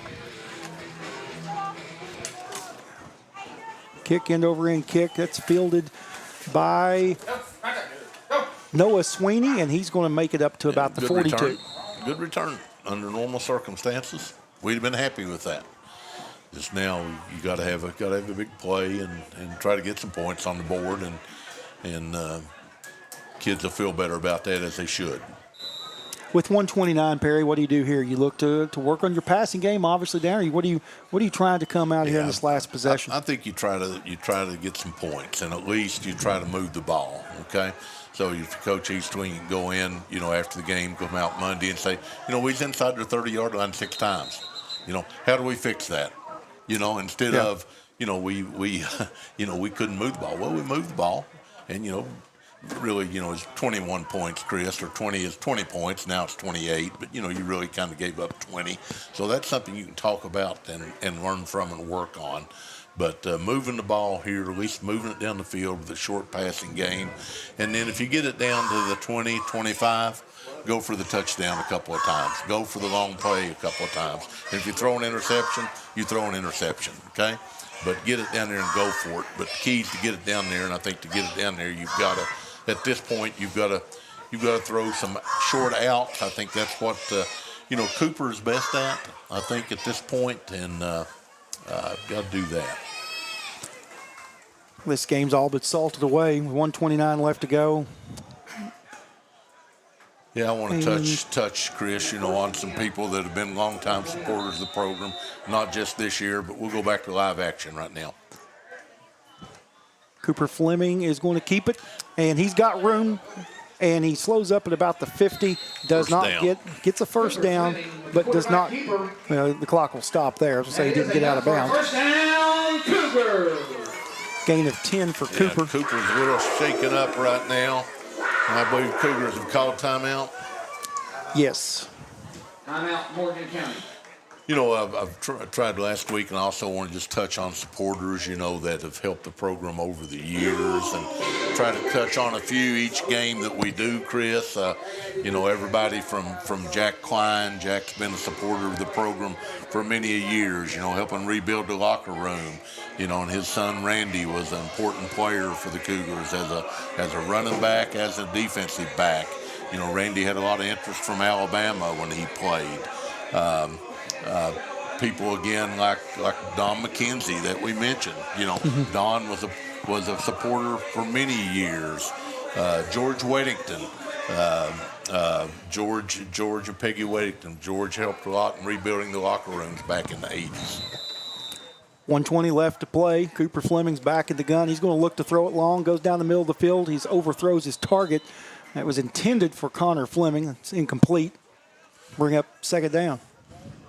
Yeah, I believe if I'm Cooper and I get home tonight, or maybe I'll wait till tomorrow, let's say go for the ball. Yeah. I know I threw it a little high, but let's reach up, let's jump, let's don't make me look that bad, brother. I'm sure they're going to argue when they get home. I know those two really well.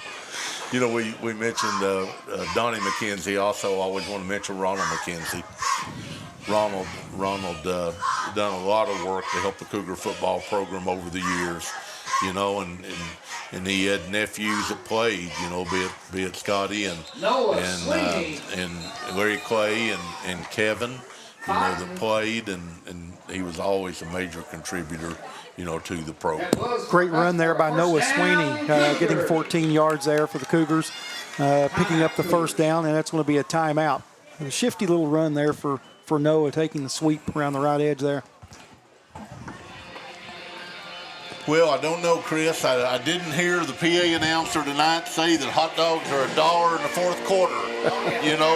I was going to tell people, if you haven't bought your food over in town, get on over here because the concession stand's still open, and I'll bet you could still get that hot dog for $1 tonight. Maybe even give them 50 cents and try to get two, okay? Cooper Fleming, 1st and 10, 32-yard line. He's looking to throw, steps up, and he's got his man. He connects with Connor Fleming. He is knocked down inside the 25 to about the 24. 8-yard pickup. Enough for a first down. We're rushing it. Let's get in the end zone. I love it. Fleming back to pass. He's got a man open. He's looking across the middle, and that ball is deflected, almost intercepted. Good defensive play there for Iroquois. I believe that was Mark Unseld. Was that number 6? Yeah, he didn't block out though like Wes. like Wes Unseld, he jumped a little better than Wes, but now Wes could rebound the basketball. He was leading rebounder with Baltimore Bullets. Baltimore Bullets back in the day when Earl the Pearl Monroe. Pearl, absolutely. And Wes Unseld. Wes 6'7", played for the Louisville Cardinals. He was all-pro center in basketball. 37 seconds here, late in the fourth. Fleming trick play, gives it off to Alex Lee, where he is knocked down at the 15-yard line. Good for a first down. That stops the clock. I want to make sure Jamie hears me as he's running that clock down there. Complete. Timeout, Morgan County. 35 seconds. Cougars take their last timeout here with 35 seconds left to play. You know, a lot of people help support the program. People here in this press box do a great job. The chain gang, there's just a lot of people that go unnoticed, but I know so many people in Morgan County have played those roles themselves over the years, and they have great appreciation for those folks, as do I and all the former players.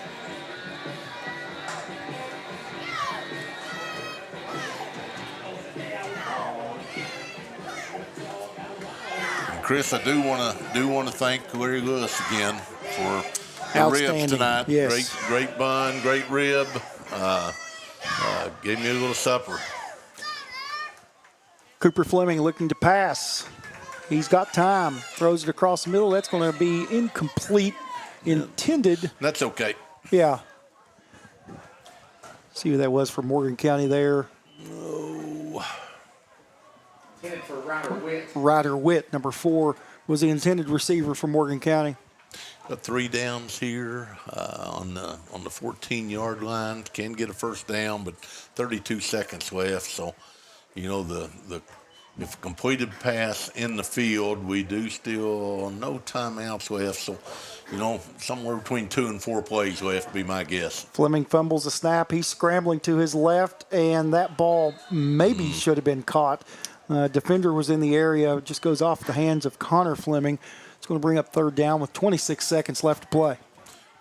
Let's see, Chris, if you played quarterback, you'd say it should have been caught. Should have been, absolutely. Should have been. Yeah. You know, it might have touched half of a fingernail, you know, and you expect him to catch it. Now, you gave him a little bit of benefit of the doubt there. You know, brother's going to go back home and say, man, that's hurt my stats there. Right, I need to have that one. 3rd and 10, 2 more cracks at it you think Morgan County has here at the end of the game. Iroquois made big plays when they had to early in this one. Yes, they did. Fleming, he's going to roll it out to the left. He's going to look to throw. He's going to keep it. He's going to knock and bang his way inside the 10.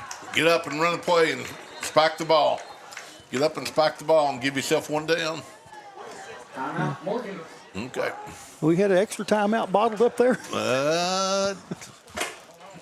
Didn't show up on my board, but yeah, we'll take it. Timeout, Morgan County. 12.7 seconds here. 28-6. Iroquois going to come to West Liberty for the first time, and they are going to come out of here with the Sorghum Bowl trophy. Take that back to Louisville. It's the second time Morgan County has played a 5A school, so the Morgan County record will go to 1-1. Cougars beat Seneca.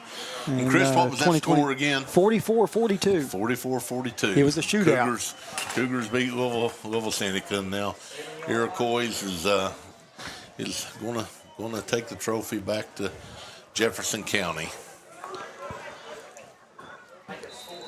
3rd and 3, I believe. It's Cooper Fleming in the gun. He's going to look to hand it off here to Get a block, Connor. guys, get a block. And touchdown. That is going to be a touchdown, Morgan County. Noah Sweeney takes it around the left side. Pitch there from Connor Fleming from 7 yards out to put the Cougars on the board here late. Tack on a touchdown. And like you said, take that momentum. You got to build off of that going in. Yeah. You got a bye week coming up. Then you got Breathitt County Bobcats on October the 10th coming to West Liberty to open up district play for Morgan County. Yeah, good blocking there with Junior Arnett leading the way. So good to see the linemen still getting out there and doing what they do. Linemen don't quit. Look to tack on the 2-point conversion, and that ball's bobbled, knocked, and incomplete. 28-12 is going to be the score, probably be the final score. 7.9 seconds left in this one. It's all but wrapped up. Put a bow on it. Good to see the Cougars get a TD there. I would have been happy if they drove the ball down. At least showing again that they can move the ball, but they have a little more to build on now. They put it in the end zone again. So good for them and good for their outlook going forward. Football's a tough sport. You know, it's a tough sport, and life can be tough. You know, sometimes in football you get knocked down and not just physically knocked down, but you know, you maybe lose your possession. You lose a little desire. Coach gets on your butt. You know, things aren't going right. You know, life sometimes is that way. And football teaches you, as Archie Griffin said, you can get up. Get knocked down, you get up. And life is about that also. Getting knocked down, but not get up. Whether you get fired, lose a job, whether you go through the loss of a close friend or family member, you get up. And that's what football teaches you if you allow it to. And I hope these kids allow it to. Junior Arnett, he is going to... Good onside kick. Good onside kick. That stays in, and we knock it out of bounds there. We almost corral it. Connor Fleming, good little kick there. I'll tell you what, that's two good onside kicks. Two good kicks by Junior Arnett. You kick it that way. He keeps working on that. He shows some touch with his foot there. Yeah, you got to show touch. I mean, you're talking number 52. And it just called out as an offensive lineman getting down the field and making a block, and here he is with two real good onside kicks. They happen to barely get knocked out of bounds, but. That could come in handy for these kids. Iroquois is going to go in victory formation here, I'm sure. 7 seconds left to go. Thanking sponsors again, Bank of the Mountains, Commercial Bank, Ison's Insurance Agency, Appalachian Wireless, and Stanford Builders for making this possible. Perry, also our executive producer, Jonathan Keaton, the videographers, Junior Lane, Tim Mays, and Tyler Atkins. Three marvelous dudes on the cameras tonight, so it's a great production.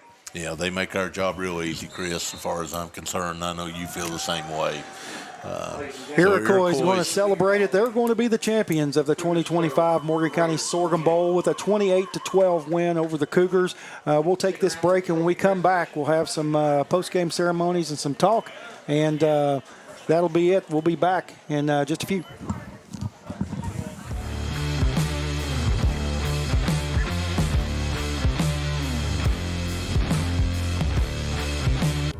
For nearly 50 years, Bank of the Mountains has served Morgan and the surrounding counties, working hard to provide our customers with friendly service and the financial products that make their lives easier. As a family-owned bank, we understand that relationships matter. We appreciate those who have chosen us to be their bank and invite those who haven't to stop by at any of our 3 locations, West Liberty, Index, or Ezel. Local people, local decisions, local commitment. Bank of the Mountains is proud to be a real community bank. Member FDIC, Equal Housing Lender. Hi, I'm Brock Littrell, President of Commercial Bank of West Liberty. For more than 100 years, we prided ourselves on treating our customers like family. The technologies we offer afford you the ability to bank with us from anywhere. Hi, I'm Angie Pendergrass. I'm the CFO of Commercial Bank, and we are constantly looking for new technologies to improve our efficiencies and our bottom line, but more importantly, it allows us to spend more time with our customers. Hi, I'm Howard Elam, CEO of Commercial Bank. I'd like to thank you for trusting us with your banking needs.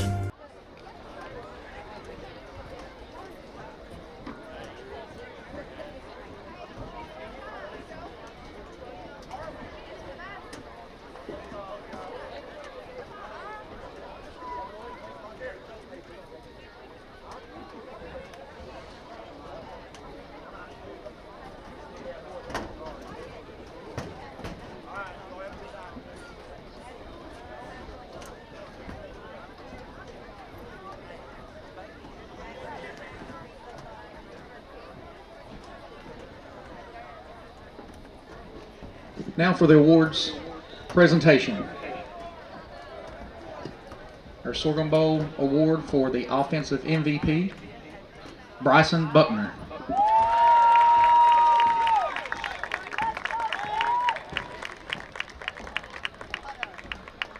Danelle McKinney presenting the trophies. Our Defensive MVP, Morgan County's Alex Lee.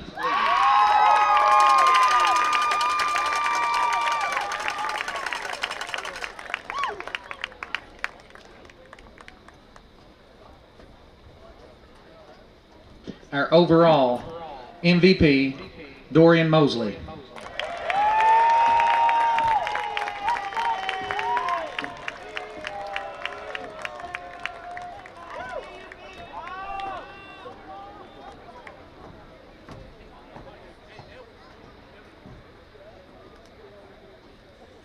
And our Sorghum Bowl champions, Louisville Iroquois Raiders.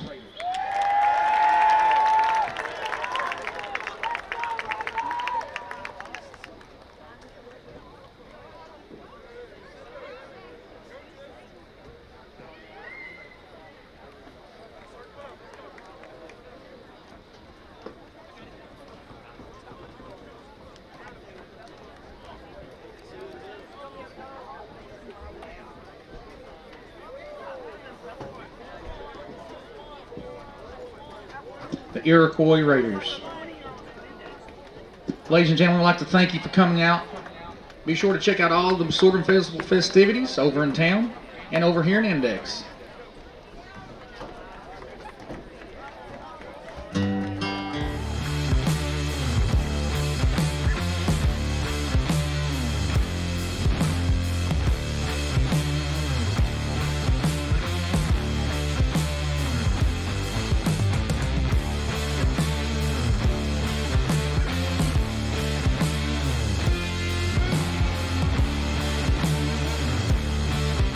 Chris Trusty and Perry Allen back here to wrap it up from West Liberty, where Iroquois wins it tonight 28-12 over the Morgan County Cougars in the 2025 Sorghum Bowl. Great performance, I thought, tonight. Dorian Mosley with 2 touchdowns. He was kind of like the old Jerome Bettis back in the days, but I also liked the quarterback, Bryson Buckner. I thought he made some really poised throws, made a great scramble, 38 yards out to kind of put this one out, reach early. I think he's a freshman also, Chris. A young kid, shows some shiftiness. Could have, Alex Lee, defensively for Morgan County, gets the defensive MVP award there, but also I thought defensively there was some other players from Morgan County that played well too. I think Asa Barron, number 21, played really well. I think Ethan Jenkins was right there. And Carson Napier made some big plays early as well. So there was a host of Cougars that did play good football tonight, but it just wasn't enough. Once again, in my notes, I had it. Got to be able to capitalize once you get in the red zone. Sure do. We were there too many times to come away with 12 points, and part of 6 of that 12 was, right at the end. But we were there too many times not to get more. So there's a lot of positives in that too, as me and you talked earlier, Chris. A whole lot of positives in this team knowing they can score, they can get it down there. How are we going to push it in? From Coach Easterling's standpoint, what are we going to call different? What works for this team? What kind of plays work for this team? And it's so great, Chris. I'll stop a minute, but several of the players, Iroquois, Morgan County out here talking to each other and hugging each other, and Iroquois players coming over and shaking the hands of the Cougar coaches. That's, again, what we talked about earlier. That's what football's about. It's what sports should be about, in helping others and learning from others and getting to know other people. So good to see that. But I really think Cougars have an open date, so they've got a lot of time here that they can get some work in. Probably without pads, for at least a week of that, and just running repetition and getting things down, probably on the passing end a little more, where they can throw some short balls better. And then they'll come back in district play, correct? That's right. Morgan County's in a 4-team district with Breathitt County, West Carter, and Jackson County. So you open up that portion of your schedule when you come back off the bye week.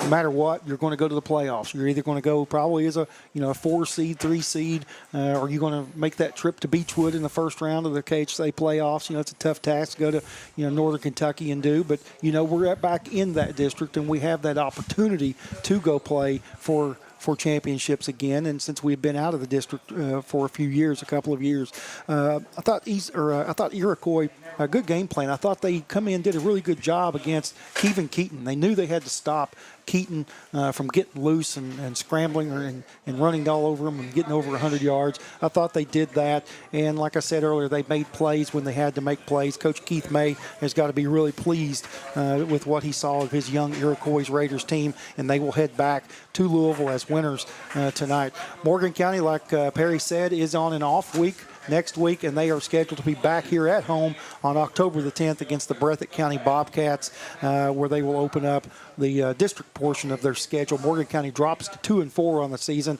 Iroquois moves to 2-3 on the season. We'll be here with them. We will be right here with them. Perry, this has been a lot of fun. I think pregame show was great. We had some great interviews. I love talking about the top 5. So many people mentioned from Morgan County, past greats, not only Cougars, but Panthers, Blue Devils back when our mascot was a little bit different. But it's been a lot of fun, Perry, and we're going to come back. We're going to do it again here in a few weeks. Yep, looking forward to it again. And Chris, thank you. You make my job easy, and I appreciate you asking me to help you with this. I enjoy it. put some energy and work into it. It's fun. It's before fun work. we get here. Yeah. But it's stuff I enjoy looking at and doing and researching. So I always enjoy that. And Jonathan, thank you, and Mountain Telephone and the crew here that brings the games to us, makes this possible for us. So again, I'm still a believer in this team. How many games they'll win, I can't say that, but they were getting better. You know, I mean, they were inside the 30 just a bunch of times tonight. And this isn't a good 5A football team they got beat by, right. But it is a good football team. It's just what I'm saying, not a good 5A we thought that the football speed team would kind of show up, and it did. The speed was a little bit of the difference because Morgan County was not able to shake some perimeters that you think traditionally we would have had some explosive plays on the perimeter. Wasn't able to do that because, Iroquois did a really good job open field tackling tonight, prevented those big plays from happening. Well, Kevin Keaton learned, I'm sure, a lot tonight. And whether he learned it during the game or whether he learns it tonight or whether he learns it tomorrow while he's thinking about it, but he'll be a better player because of this game right here. Being the sophomore, he'll be a better player because of this game. But this Iroquois team, playing in single A or double A, they would very easily be a 500 team, playing at that level. I'm not saying they're at the Pikeville level on single A or Lexington Sayre, or I'm not saying they're at the Belfry level on double A, but they are 5A and double A are different. That's right. Well, you got over 1,000 kids in your school, so that is the difference. But once again, thank you, Perry, and special thanks and shouts out tonight to Junior Lane, Tim Mays, Tyler Atkins, the videographers making all this possible technology-wise, our executive producer, Jonathan Keaton, and our sponsors, Bank of the Mountains, Commercial Bank, Ison's Insurance, Appalachian Wireless, and Standifer Builders. Iroquois is going to win this one 28-12 for Perry Allen. I'm Chris Trusty. You have been watching Morgan County football on SpreeTV. Good night, everybody.